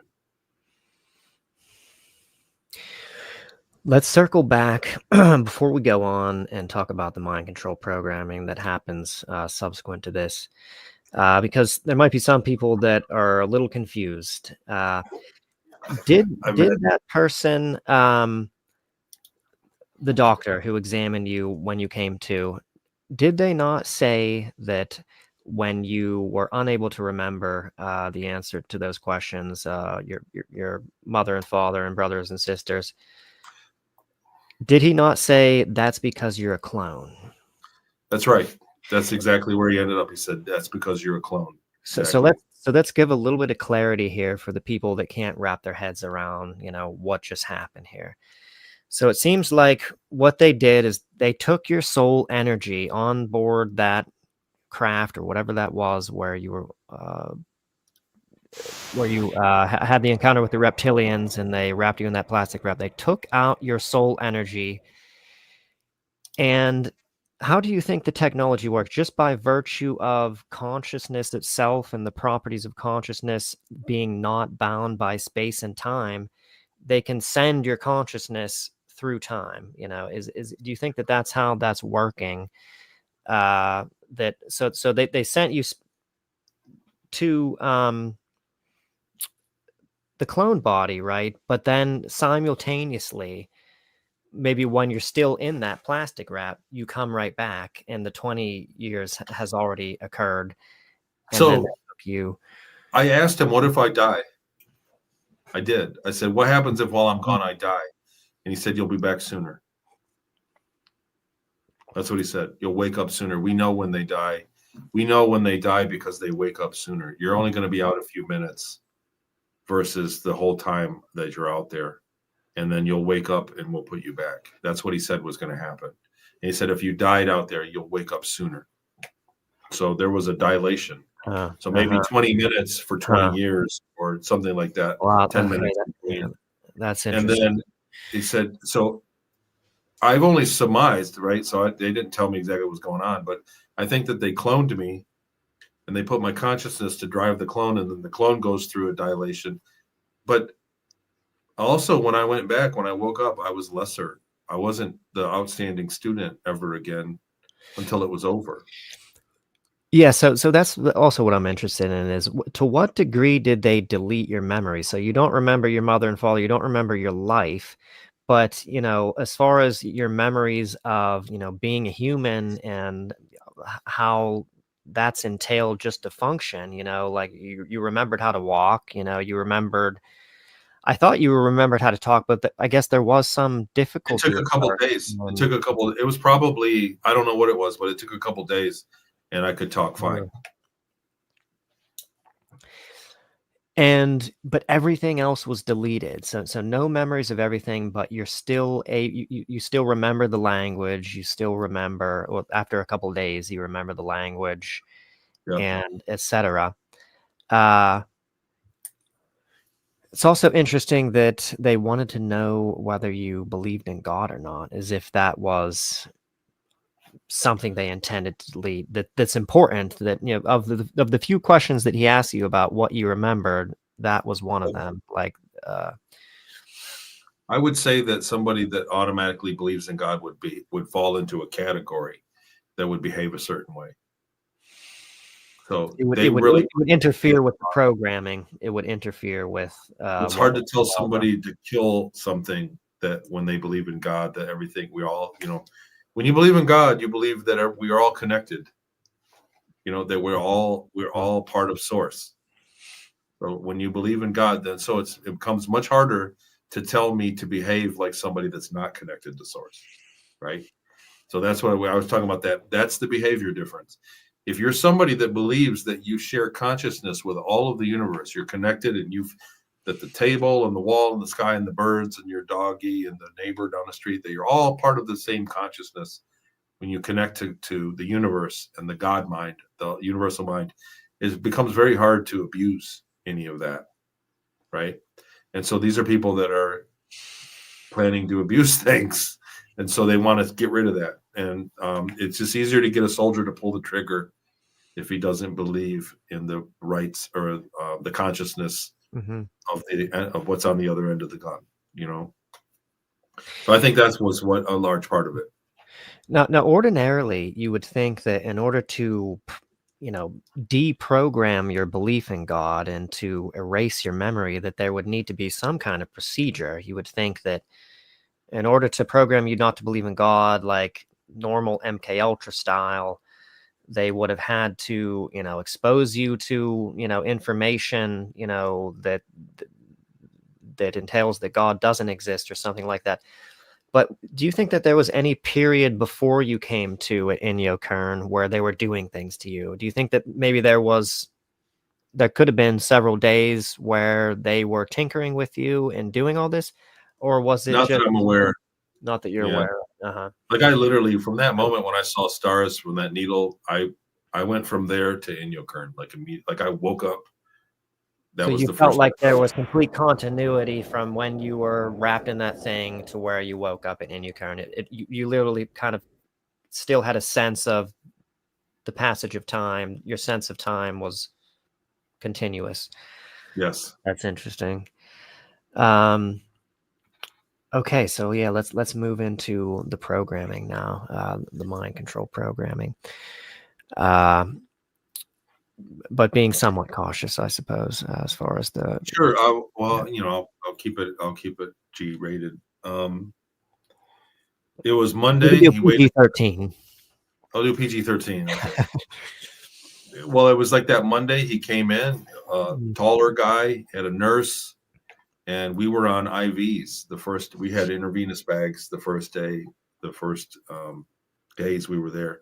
They took us off those. The nurse took us off them, and they cleaned us up and gave us clothes. And he came in, and we sat. They took us over to the next. He said, "Come on, I'm going to show you guys what we're doing. This is exciting." And he was very upbeat. He was excited about it. He was a likable bad guy, to put it mildly. He was likable. Maybe intentionally. Maybe the program required some trauma bonding? He explained that he was a scientist. He explained completely that he was a scientist, and this was going to advance science. That we were part of something greater than us. That was his pitch. He said, "You guys, we're going to really move. This is very important science. We're going to prove some stuff. You guys are clones. It's cool, and we're gonna do some important stuff." And he said he was very excited. And they moved us over to the other. There were three, actually four, but 3 stations, 3 portables. So 2 big portables, and then a small one, a small trailer. And then later they added another trailer. After a week or 2, they pulled another small trailer up like a camper to the front. But we went from the portable that we slept in. They had the IVs. They unhooked us. That's where we slept. It was our sleeping quarters. And we walked down out on that's why I know it was Inyokern, because I remember it exactly, the pavement and everything. And you could hear the planes flying every morning about 10 o'clock, the Navy jets.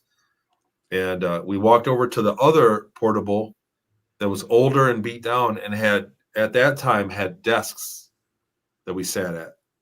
So the very first day we sat at desks, and he had a desk, and he was explaining to us what was going on.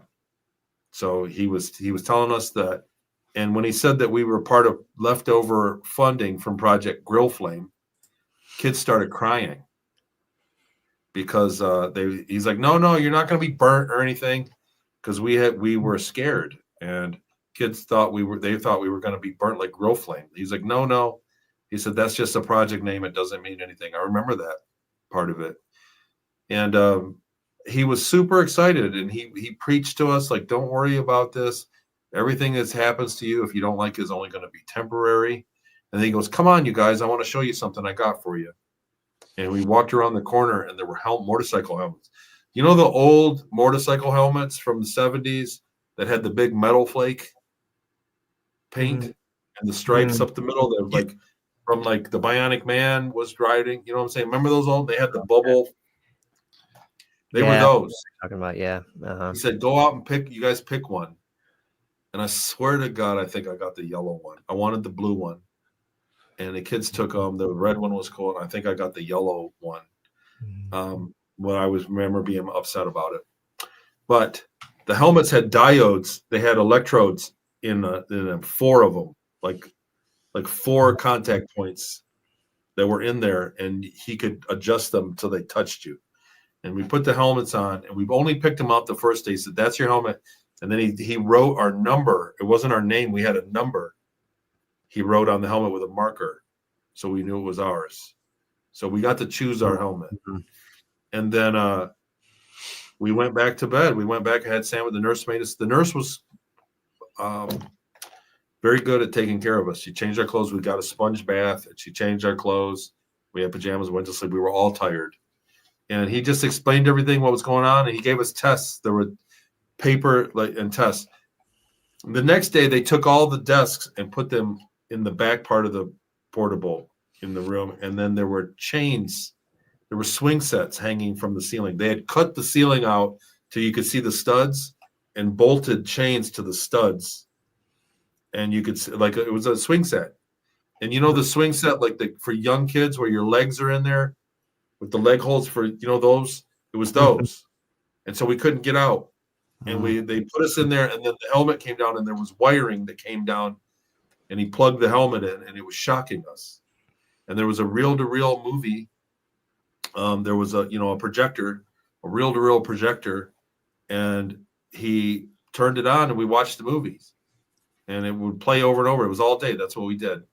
And the helmet would shock you. It was uncomfortable, but it wasn't super bad. Did the shocks correspond to certain elements of the films, or were they timed out? Absolutely. No, you would see Disney cartoons. It was Snow White or Alice in Wonderland. It was Alice in Wonderland. You'd see the movie. It would play Alice in Wonderland. The actual movie Alice in Wonderland, or the own version? Only clips of it, though. Only clips, like 3 minute clips of the movie, and then it would show newscast footage of like the Iranian hostage Remember when it was like the Olympics and they had the guy outside of the 747 with the gun with the mask that was on the news back then? They would show that clip, and then they would show people bleeding and people being shot, and they would show and you'd get shocked when that happened. And then it would show animals being butchered, and the shocks would change. It'd be this one and this one, and then it would go to this one and this one. It would change the route through your head, the shock. And now, were they trying to get you to like associate these things together? Like they wanted to associate somehow, maybe for triggered code purposes. They wanted to associate Alice in Wonderland with trauma and pain, or why do you think they were mixing? It was very painful to enjoy the cartoon and then see an animal being butchered in real time immediately in the middle of your cartoon. It was very traumatic. Okay, so it would be soft, easy music, and you'd go, "Oh, there's Alice in Wonderland." Oh, she'd fall down the little rabbit hole. Remember that scene? It was that scene, and she'd go do and land at the bottom. Oh, must be in Wonderland. And then they show Marilyn Monroe. They showed Marilyn Monroe singing, so that was pleasant. You know what I'm saying? It was like all these clips were mixed up. So to kind of create that kind of shock effect, like when you're in a hot shower and someone pours cold water. And then it would go beep, and it would show a war scene. It would show someone being shot. It would show something traumatic. So yeah, Maya, I agree. But what I'm saying is, after the first couple days of that, they started with drugs. They started giving us a hallucinogen, probably acid. Which is just terrifying. To me, that's the worst thing imaginable. If you've ever tripped before, and they were forcing that on, right? Even just normal stuff, can be just gut-wrenchingly terrifying during an acid trip. But they were tortured during an acid trip. Every day he would take us out of. This isn't in the book because I didn't remember until later. But every day we had to pee in a bag. And we would drink it the next day, and that would administer the drugs. So it was refining the hallucinogen. So it was better. Okay. And so we had to constantly drink our urine in the morning. We couldn't do it. Everybody was throwing up and couldn't do it. So they mixed it with juice, and and even then it was gross. And they found out that's when oh my God, that's when they brought the other trailer because it had a freezer. Because they found when they made it cold, we could stomach it. They brought a refrigerator truck in, and when they didn't have this very refined yet. That suggests that this process wasn't very refined at the moment. It was cobbled together with fun. Like he was always fighting for money to do things. It was he barely had much money. He had a junky. He couldn't drive. People had to pick him up, but they had a junky car. Like the nurse, whatever car he borrowed was an old Saab station wagon. It smelled like oil. It was junky. It was a piece of shit. Anyhow, so that went on for a while, and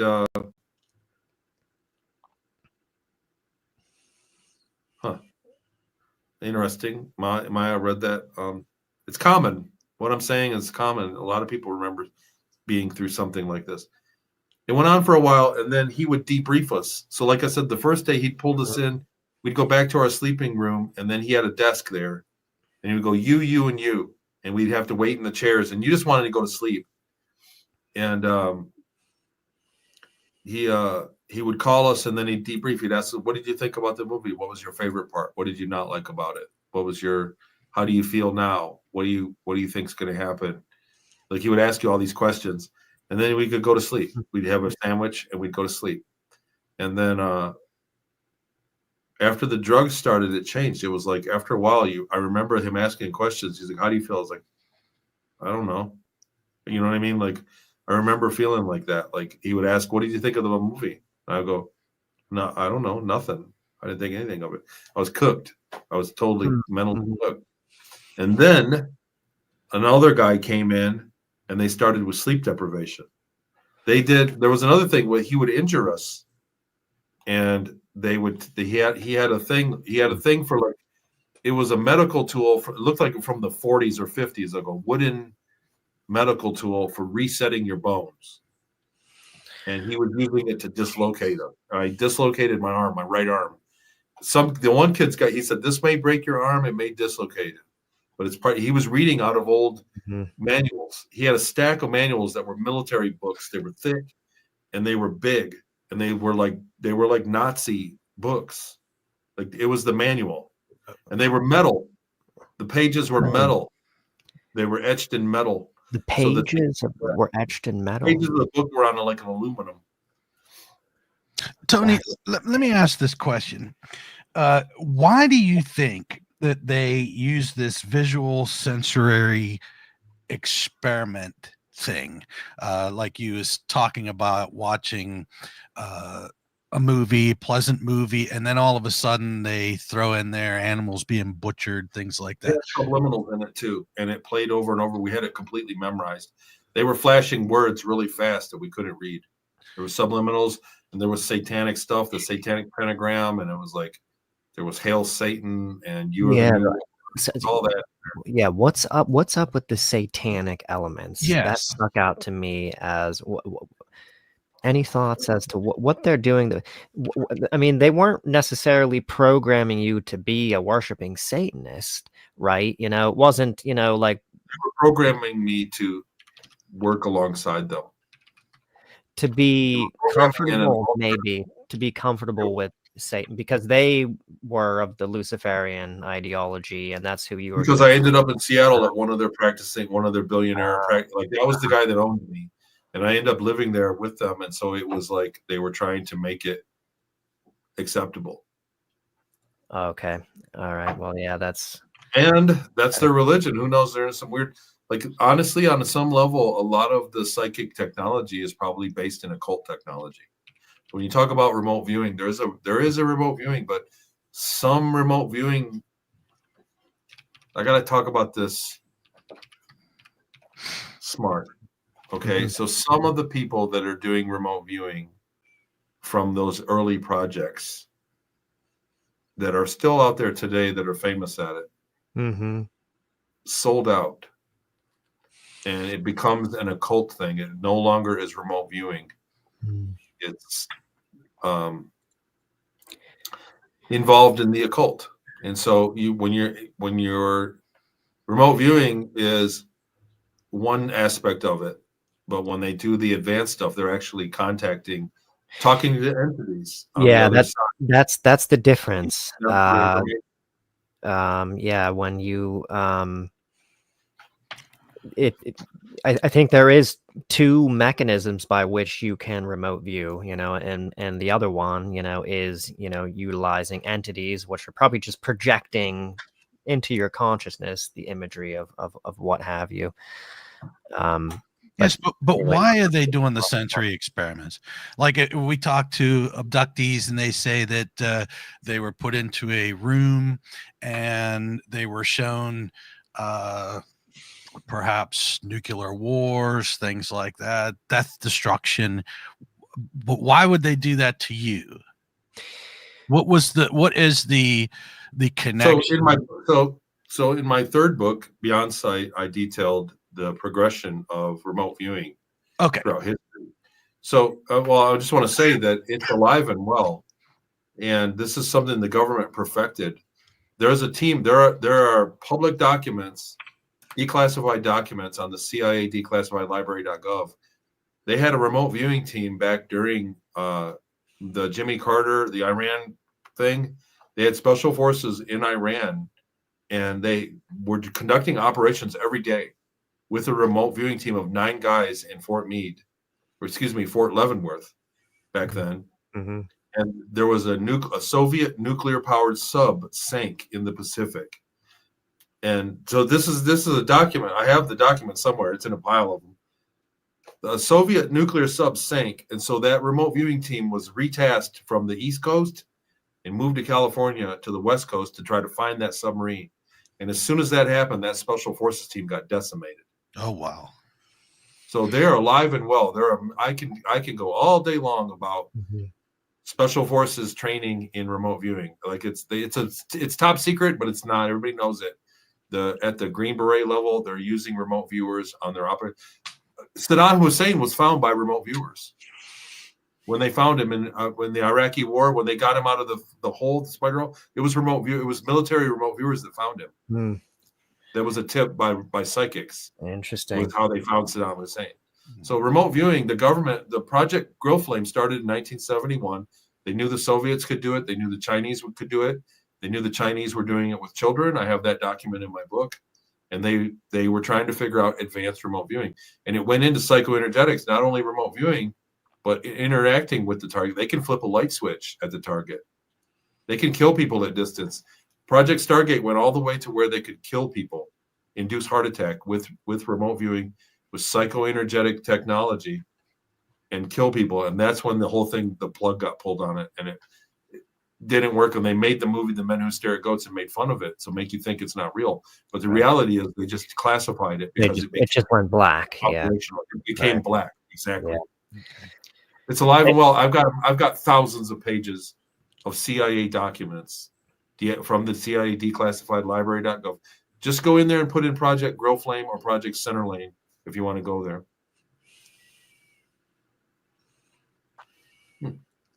Yeah, just to follow up with what you were saying, Todd, about why they use trauma experiences in mind control program.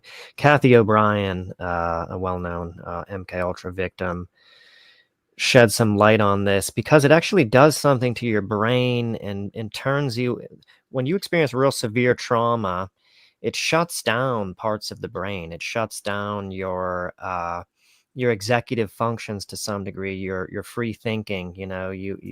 Your brain kind of becomes suppressed in some ways. Well, it fractures and they're also fracturing it, and that's what I specifically wanted to ask you about in this podcast.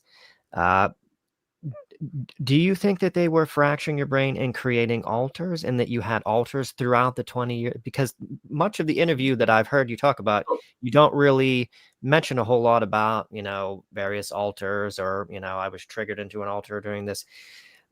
So net result, after it was over, by the time I went to Peru, I was very damaged mentally. I was crazy to them. They called me the crazy boyfriend. I healed over the 20 years. So there was a healing from it.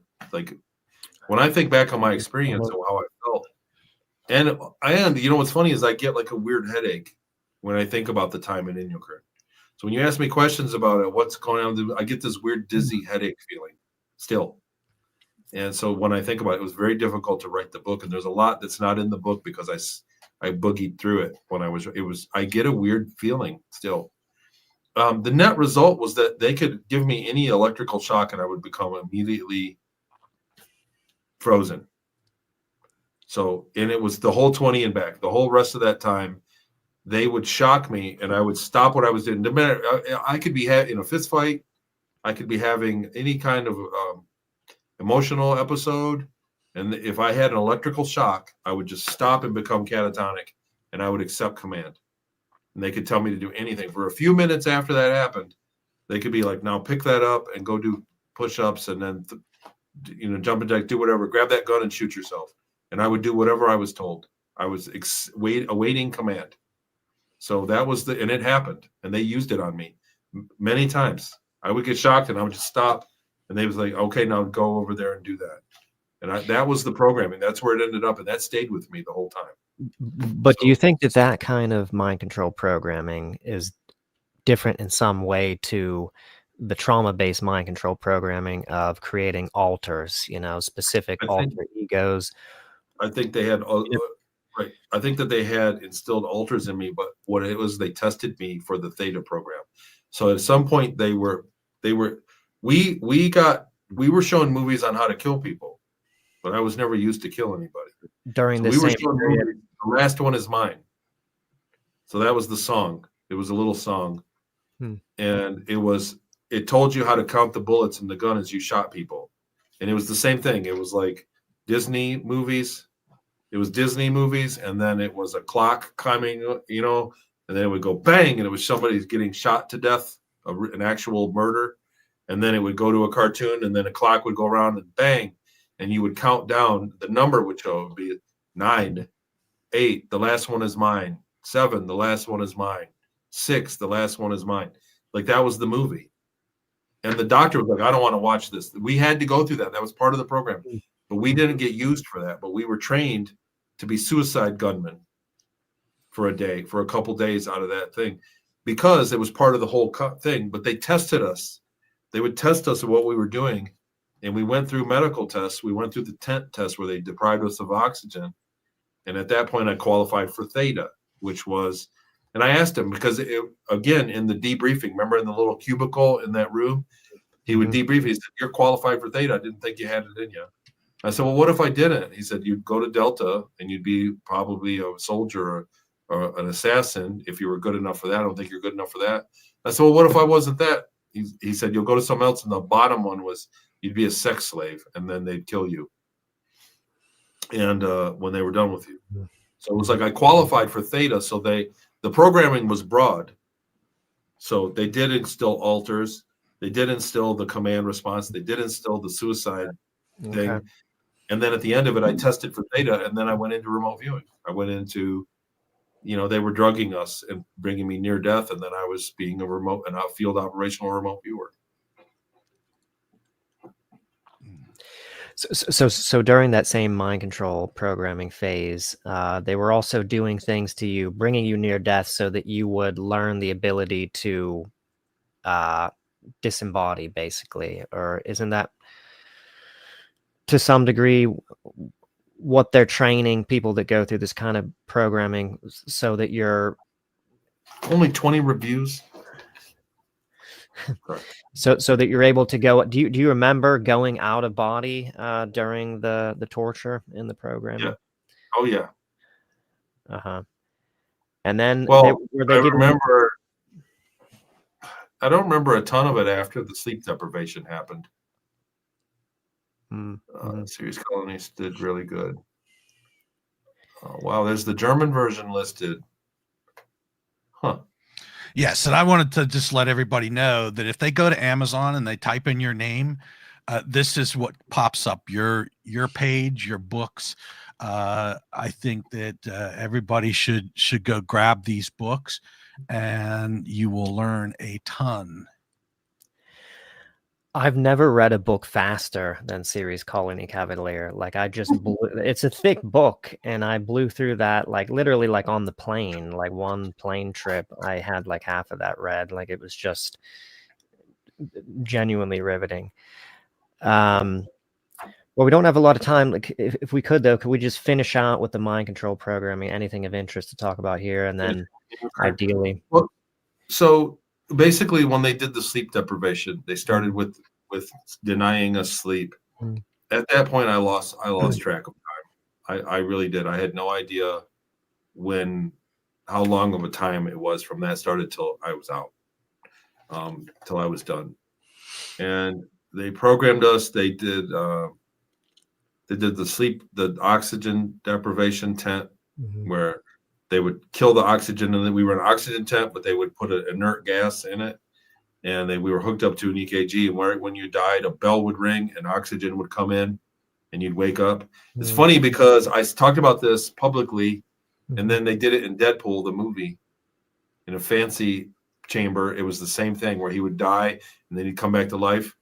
That was exactly what they did, but the net result was that I was getting the feeling of leaving my body. And then the oxygen would come on and come back. And then leave my body a little farther and then come back. And a bell would ring when my heart stopped. And then it would give me oxygen again. It would like resuscitate you. And we were hooked up, and it was in an oxygen tent. All the kids were. And at some point, it felt good to be dying. Like I'd leave my body, and it felt good. And then I would get sucked back into my body, and my body was in great pain because I was oxygen deprived. So when I got back in my body, it was miserable. And when I went out one time, I said, there was a voice, and it was like me, but I spoke as an adult. And it's something like, "Hey, let this kid die." And I screamed it, and the light flashed above me. The electronics glitched, and the nurse said, "Hey, we got one." And the doctor came over. She said the light flickered, and he said, "Let this kid die." Like, she was like freaked out by it. And he said, "Oh, we've got one." And they gave me oxygen. That was the end of it. That's what qualified me for theta. What he called theta. So what specifically qualified you? The fact that you made contact with something higher self. Yeah, with yes. And another voice spoke through me other than a crippled kid. And that's what they wanted, because So, and then after that, so what I ended up doing in Peru, and they did it for the first time in Seattle, was they drugged me, and I would go near death, and I would speak. Other voices would speak through me, probably my higher self, other people's higher selves. I don't know, but it was remote viewing. It was a viewing. Then when I went to Peru, they were using me to see if the police were coming or if the weather was bad or what was going on. But he had a certain amount. They had to keep it cold. They had a certain amount of doses once a month of this drug that they were sending down, and it was an IV. I'd get an IV bag on the hanger, and he would introduce the drug like that, and I would just go out. And he said when I woke up, I answered questions. I spoke like he spoke to his grandma. He said I spoke Spanish. I spoke in different manners. It was I was a field operational psychic from 83 to 85. So in Puerto Tawantinsuyo, Peru. And you know what's funny is if you go look on Google Earth right now. Can I share screen? Yeah, you might have to give him permission. Yes, absolutely. I don't want you guys to see all my junk on my monitor, but let's have a peek here. I want to show you something. So how do I do it? There should be a thing that says present towards the bottom. Yeah, here we go.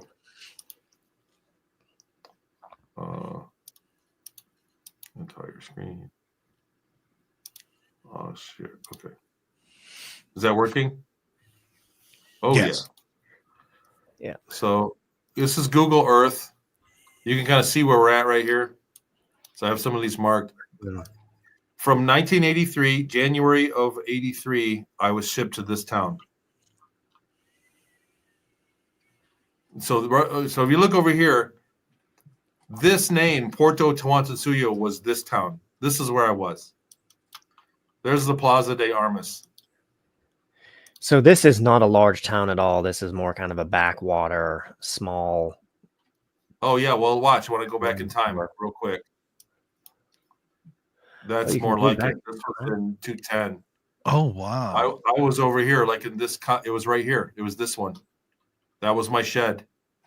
Really? Was that one or this one? Yeah. No. Up against the woods. I used to dream about the jaguar coming out of the woods. But I would walk here. I would walk right here through this muddy and then count the streets. 1, 2, 3. Turn right. And he would meet me here for the truck and then take me to the airport, to the aerodrome right here. This is where the airplane would land, right there. Wow. A little more than a mile. But that's where I'd meet, and I would drop off, and he'd drop me off there. A lot of times when we were done, we'd go over here. There was a restaurant over here. Oh, wow, there it is. Shit. I didn't realize that. Okay, so anyhow, well, I want to show you guys what's going on now. Now they've renamed the town Boca, Colorado, CP Boca, Colorado. The red mouth. So this look at that's all gold mining. And then they renamed this town 11 miles to the east, Puerto Tawantinsuyo, and it doesn't have an airport. But look at my name popping up. I didn't do that. How do you do that? How do you do that? Look. Puerto Tawantinsuyo. It's wrong. I'm a historical landmark here. Wow. I didn't do that, but it's wrong because it's the wrong town. And I wrote Google about it, and I said, who put my name there? I even had people look to see if maybe it's another Tony Rodrigues was a guitar player from that town or something like that. And I said, Google, you should move it over here. And I don't even know how you can do that. How do you do that? They renamed this town Puerto Tawantinsuyo. I've got the slides in my presentation that have the name, the date, like it right here, 2018, where it clearly says this town was named Puerto Tawantinsuyo. I've got proof. Really? So they changed the name. Why do you think they did that? Wow. I mean, does that make you suspicious at all in any kind of way? Dude, I'm freaking the hell out. My name is on a town in my book in another country, and it's the wrong town. I have to make an appendage to my book. What I'm saying is it changed history. So when I die and people read my book and they go look there, I go, there's no airport there. This guy's crazy. Do you see what I'm saying? Yeah. Or they mistakenly they changed the name of it and mistakenly somebody did it. But how do you add a historical landmark on Google like that? How do you even do that? Or do you think that potentially like the cartel? I mean, that was obviously some kind of cartel, right? I mean, that was running Yeah, things. that was the narcos were running that. Yeah, all the way to 1990. I mean, is it possible that your information that you're putting out there, that you were in Porto, however you pronounce it,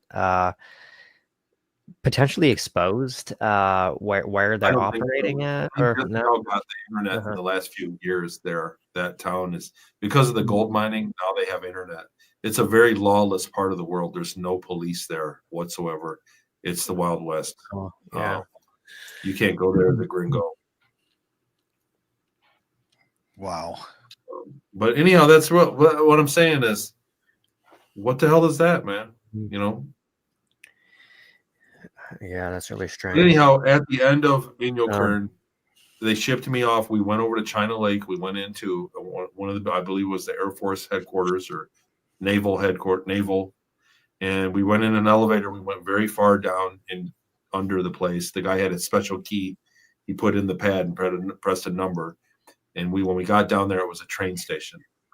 And I rode a high-speed train to San Francisco and then to somewhere in Helena, Montana.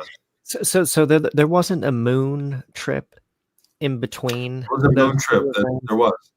Towards the end of our time there during the sleep deprivation time. At Inyokern. So At Inyokern. between going to Helena, Montana and the mind control at Inyokern, there was a moon trip, right?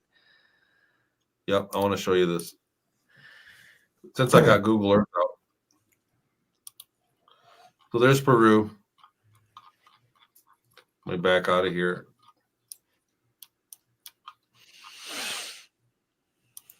Yep, there it is.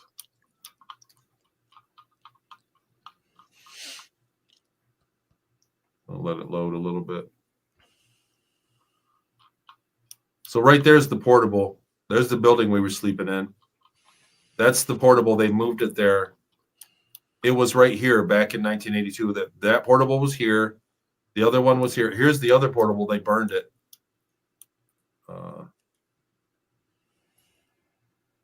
It's this one. That's the other portable that was left of. I think it's there. The chassis is there. And then here are the other two portables. There's the nurses' quarter. This is the nurses' one, and there's the one with the refrigerator. I found those when I went there. Wow, they're still there. Wow. So they moved them. But they were over here, and these three buildings are classified California Special District. There's no jurisdiction. Police can't get in there, or the military police. But one day they came and got us, and we walked out here to right here. It was one of these, this triangle shape, and that's how big it was, and it landed like in the middle, and they rolled out a staircase. They landed it right there on the. Yeah. Is that a road or is that a runway? That's the runway. That's in Inyokern Airport, Naval Ordnance Testing Grounds. But it was right here. Did you see the craft that they landed? Did you actually see? Yeah, we watched it come down. It came vertical. There was a crowd of people. It was like 100 people waiting for it. We had to wait, and it came down, and then they rolled up a staircase they had waiting, those old stairs, and we went to the moon. Let's stop sharing. I think that's working. We went there, and they told us we were going to the moon. It was a longer trip. It was 4 or 5 hours. I want to say 3-4 hours, something like that. And when we got off, there were ETs. They walked us immediately to a place, and there were ETs, and it was another gold needle, and it went right here.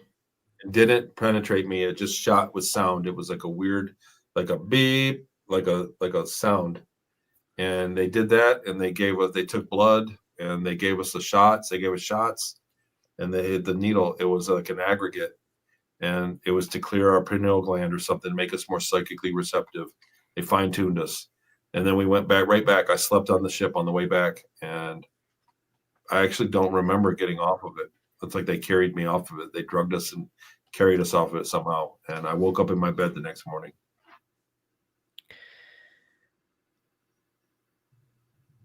Wow. So, all right. So, being that we're at over 2 hours here, maybe we'll wrap it up at this point. Although it would be really nice if we could maybe early next year, potentially pick up the story. I'd be happy to make a series out of it. The thing is, you're so versed in it, Jim, that it's like you're picking out all the details. So it's like the whole story. So it's great, man. I really enjoy this. And I hope I can get the link and share it on my platform. Like, I'd like to take this link from this show and put it through my channels as well. This is a really good show. Yeah, Thank absolutely. you. I'll make sure to get you those links. That, yeah. Tony, I tell you, when Jim first introduced me to your experience, I was completely blown away, as I am right now. Your story is, man, it is so incredible. And like Jim had said, your story does not deviate at all.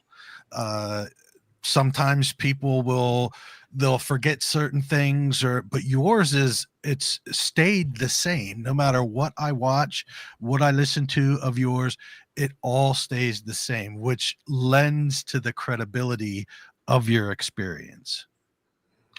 I mean, there's a lot to it. So just like if I ask you about what you were doing when you were 15, you'll remember it, but each time you'll tell it a slightly different and remember new things a little bit. But it is the same thing. But I'm just genuinely remembering. You also re-forget. So if me and you, things we talk about tonight, 3 years from now, you ask me, oh, that's right. And so you re-forget. And that's how memory is. Yes. That's how any memory is. That's how, Yeah, we don't remember everything at the same time, all at once, always.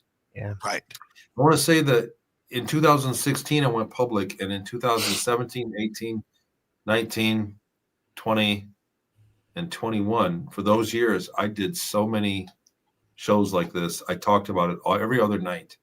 I told my story. And recently, because of my latest book, Beyond Sight, and the remote viewing, a lot of my shows I do now, I don't talk about the 20 and back as much.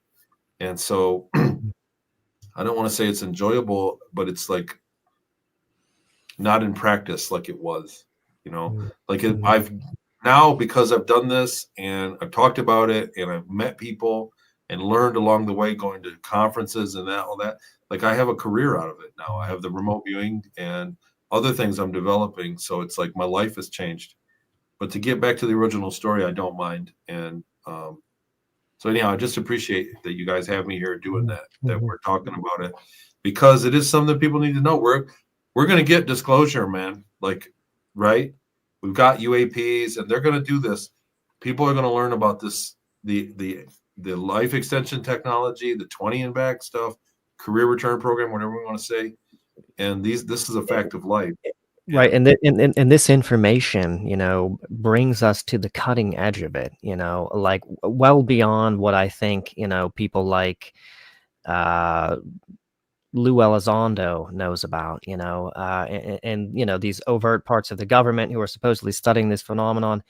I mean, if you listen to these stories, I mean, it's the cutting edge of. I mean, it's on one level, it's the greatest story of mankind, and then it's really the cutting edge of understanding what's going on with reality and with in this society. Yeah. The same person that told me that my book was required reading in the black programs that he was working on also told me that the series colony that I was on, the ship I was on, was relatively low technology. Was relatively what technology? Say that again. Lower technology than what they have. Is that now. right? Really? My ship that I was on was very is obsolete. And they're also, I think what you also learn from your story is they're rapidly upgrading things. They're Yes. trading with ET races, and they're constantly garnering newer and newer technologies, which each of which could be a game changer. Which could Right. bring them into a new era of space exploration or what have you. And it And was who 25 knows? years ago when I was up there. Yeah. So it was around the year 2000 when I went home. Right. Yeah. So that's been 25 years, 24 years, going on 25 years since I was last up there. So it's changed. Yeah. So I'm an old guy. I'm what do you call it? The OG. I'm an OG. I'm not cool anymore, OG. right? Yeah. Yeah. How many, Tony, real quick, how many people do you reckon were in the 20 and back program? I did the math once. I'm really interested in. I did the math once, and I figured the minimum they could do is probably 400,000 a month. Wow. How would you come to that? Why would there be that limitation, 400,000 a month? Well, I'm just going by the moon base size, and it's a crew of 4 guys that worked me in and out. So they took me, so they were at least 4 hours on me. So if they worked another person, I was an hour or 2 in the room and then out. So 4 people a day per crew per room, and then you take the size of a shopping mall, so a few hundred rooms, and then times levels, times 10 or 20 levels, a few thousand rooms at 4 people a night, times a month, 7 days a week or 6 days a week. It was a couple 100,000 to 4. It was 200 to 400,000 a month. Mm-hmm. Wow. So that figure 4 or 5 million a year, maybe 10 million a year, times the last since 1947 or since 1950. So it gives 70 years times 10 million, so 700 million people. Now, because Tony, because that's a lot, and how many of those, like yourself, have actually come out and talked about this? Well, not publicly, no. So a lot of people. So I've met people that have their memories back. They never got their memories deleted, and they were talking to me very matter of factly. They knew who I was. I didn't know who they were, and they were talking to me very matter of factly about the secret space program. There were guys that I went to school with that were like that. There were people that I met after school that were like that. I was the kid that got drunk at the party and said I got abducted by aliens, and I was the weirdo in my 20s. And people would come up and approach me after that and say, and they would ask me weird questions, and they would, oh wow, you were a slave, and they knew. And magically, those people had $500,000 when they turned 30. So they magically just had a lump of. I'm the one guy never worked, and he didn't come from super rich family. He didn't. He just had like a trust fund. His dad was paying his way. He said, when my money comes, I'm gonna pay him back. And magically, 20 years after he went in, he had a lump sum of money. So that would guarantee silence. So let's say that Todd, you go through the program, and we go, when your 20 years is up. So we took you when you were 17. So when you're 37, your fund will mature. We put $25,000 in the stock market in Apple, and 20 years from now, it's going to be $750,000 or whatever, because we know we have time travel. And when you're done, we'll give it to you, and that's your payment. And if you talk, you don't get the money. And if you spend the money and you talk, you got to pay it back. Oh, wow. And you'll go to jail. So what do you think of that? So are you going to talk about it? Nope. I think most people will take the money. And so that you keep your memories. And if you talk about it, also, we'll come back and delete your memories and take your money and ruin your life. So this is all stuff that can happen under the radar perfectly legally. And it's likely, this is my opinion, that that's how they're doing that. They're buying people's silence. And guys like me go through it. Most of the people go through it. They just delete your memory. If you're not on high level, they don't need your trust. Because a lot of guys come back and get jobs in the same aerospace companies that are up there. You know. But isn't it the case that most people that go on a 20-year career return, they don't recover their memories? That's right. And they never know. They don't pay them a dime. My question was, and then we can wrap this up after this, but one more question. How many of us in this society, because I know like with these secret space programs, they can't enlist, people above board to go into their programs because they would go missing. They have families, so you almost require some kind of surreptitious mechanism like this to populate these programs, because it would be, it would be discovered, that there's tons of people that are just going missing, for long So that periods. was like And then back in the coming back. 50s, right? It was the Mhm, 50s and 60s. mhm. They called it the brain drain. That people were What's disappearing. that? All of the top scientists were just disappearing. They called it the brain drain. Yeah, I remember So watching Other that. whistleblowers familiar have with that. speculated. I don't know. I'm not saying this. I don't know, yes or no. But other whistleblowers have speculated that during those in the 50s and 60s, they were populating the colonies up there. You got to think once you get 100,000 people up there in 1950, it could be 1 million people now. They could actively say, look, have kids. Okay.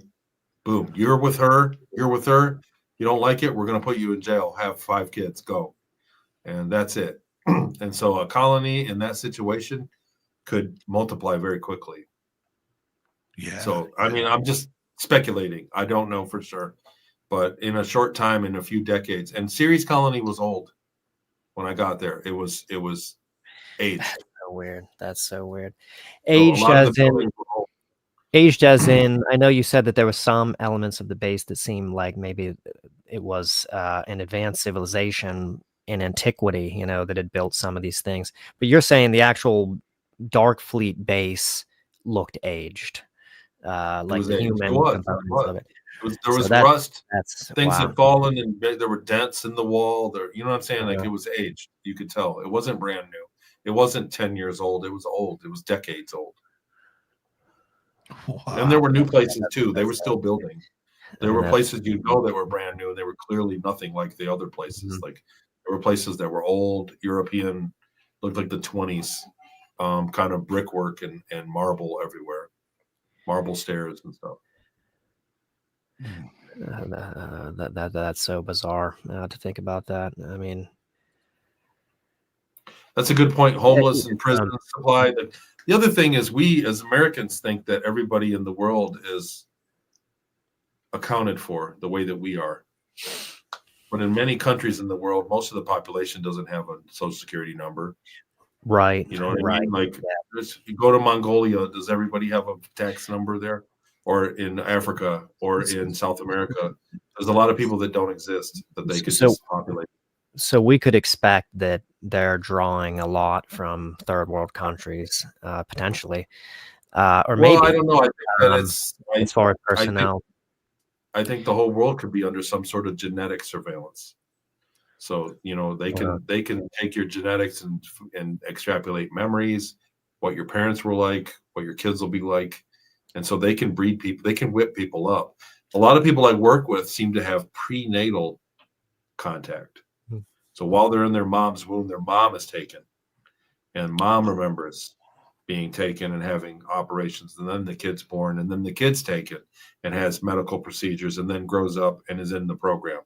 So they could be genetically engineering people for whatever they need, and they could be a completely slightly different species by now. If you think about it, like I don't know, man. That's the thing that's probably bound to be happening. Yes. I mean, they're clearly augmenting themselves, to such a degree. I mean, there's definitely going to be a point where they're no longer Homo sapien, and we've probably already reached that, or they've probably already reached that. Yeah, they're going to evolve. And maybe some of these beings that people are seeing, that they regard as alien, or extraterrestrial, these human-looking beings, that were like humans but different in some ways, might be these augmented. I definitely don't believe the Greys are us from the future. So that is not true. That is 100%. So we look like us. I think the big thing on Ceres, what I remember that they were trying to live longer. They were desperately trying to get out to 200 years. They wanted to live 200 years and beyond. They were really working hard on that. And, It seems like with the body regeneration technology that they had, you know, the incident when you were in the ship and you were completely scalded, and they had given you a new body, I think, at that point. I mean, you were totally restored. So if they're able to, when my arm was dislocated in aniocurn, it would redislocate all the time.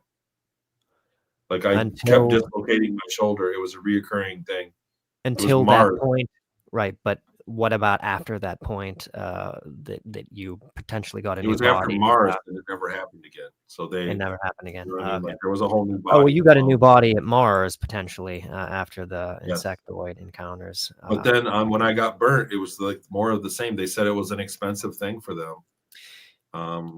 but it was fixed. So why are they hung up at a 200-year lifespan, or what? Or if I just remember they have the ability to give you a new body, you know, I mean, they should be able to, you know, I wonder what problem they're having as far as sustaining you longer than that, if they've got the technology to regenerate a completely new body, you know. I remember that the number that they were talking about was 200 years, that we could live 200 years plus the 20 and back and other things, you know, the medical science, but your body, I think that that's why it's limited to 20 years, is that if they clone you and put you in it, there's a limit on how long the clone would live and you not have problems. But who knows? When we look at the elite, like there could be Eternals among us all along. We could have a caste or a fraternity of people in the world that have been here for the last 20,000 years, and they have access to some technology that lets them be like that. So, and the world would follow suit. When you look at our financial system, it benefits longevity. You know, you just have to live longer and you'll be wealthy and well off. That's it. That's all you'd need. You just need to live twice as long as the rest of us. You have a great life. There'll be no problem. Tony, if people want to reach out to you, where do they got to go? Over here, TonyRodrigues.com. That's my main website. I have a Patreon. I do remote viewing classes, remote influencing classes. I do shows there. I do Q&As once a month, and I put out interviews once in a while. Like I'll repost this one on there as well. That's all on my Patreon, Talks with Tony, Patreon/Talks with Tony. And I've been building binaurals, really advanced, high-tech binaurals, therapy stuff. They're doing really well, and those are on the Patreon shop. I'm coming out with those pretty soon. And I'm working on a bunch of other technologies based on what I remember from my time up there. I've had my hands full, and I'm making a really good progress, though. It's all coming together really good. But TonyRodrigues.com has links to my books, links to the Patreon.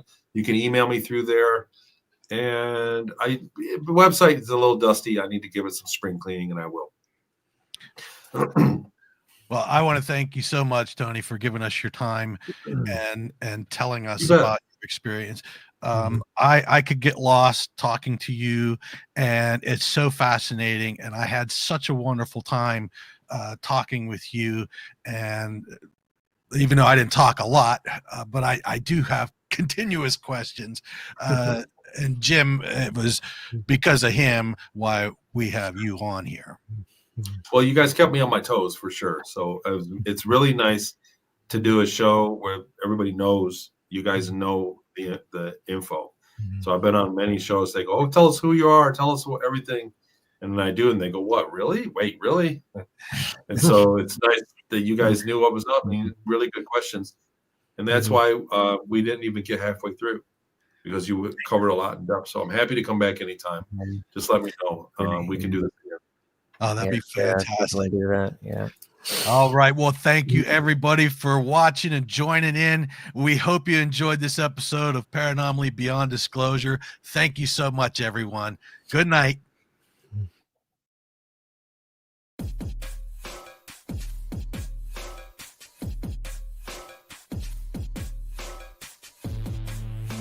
Thank you for tuning in with us tonight. We hope you enjoyed this episode.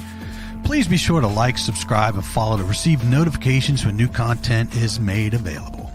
A Paranomaly Beyond Disclosure is looking to talk with ufologists, researchers, investigators, contactees, abductees, channelers, and more for upcoming shows, or if you have stories, photos, videos, questions, suggestions, or comments, please contact us through Messenger or email us at paranomalypodcast@gmail.com. And you can also visit us at paranomalypodcast.com for more content and information, including all our social links. I thank you again for watching or listening, and we hope to see you on the next episode of Paranomaly Beyond Disclosure.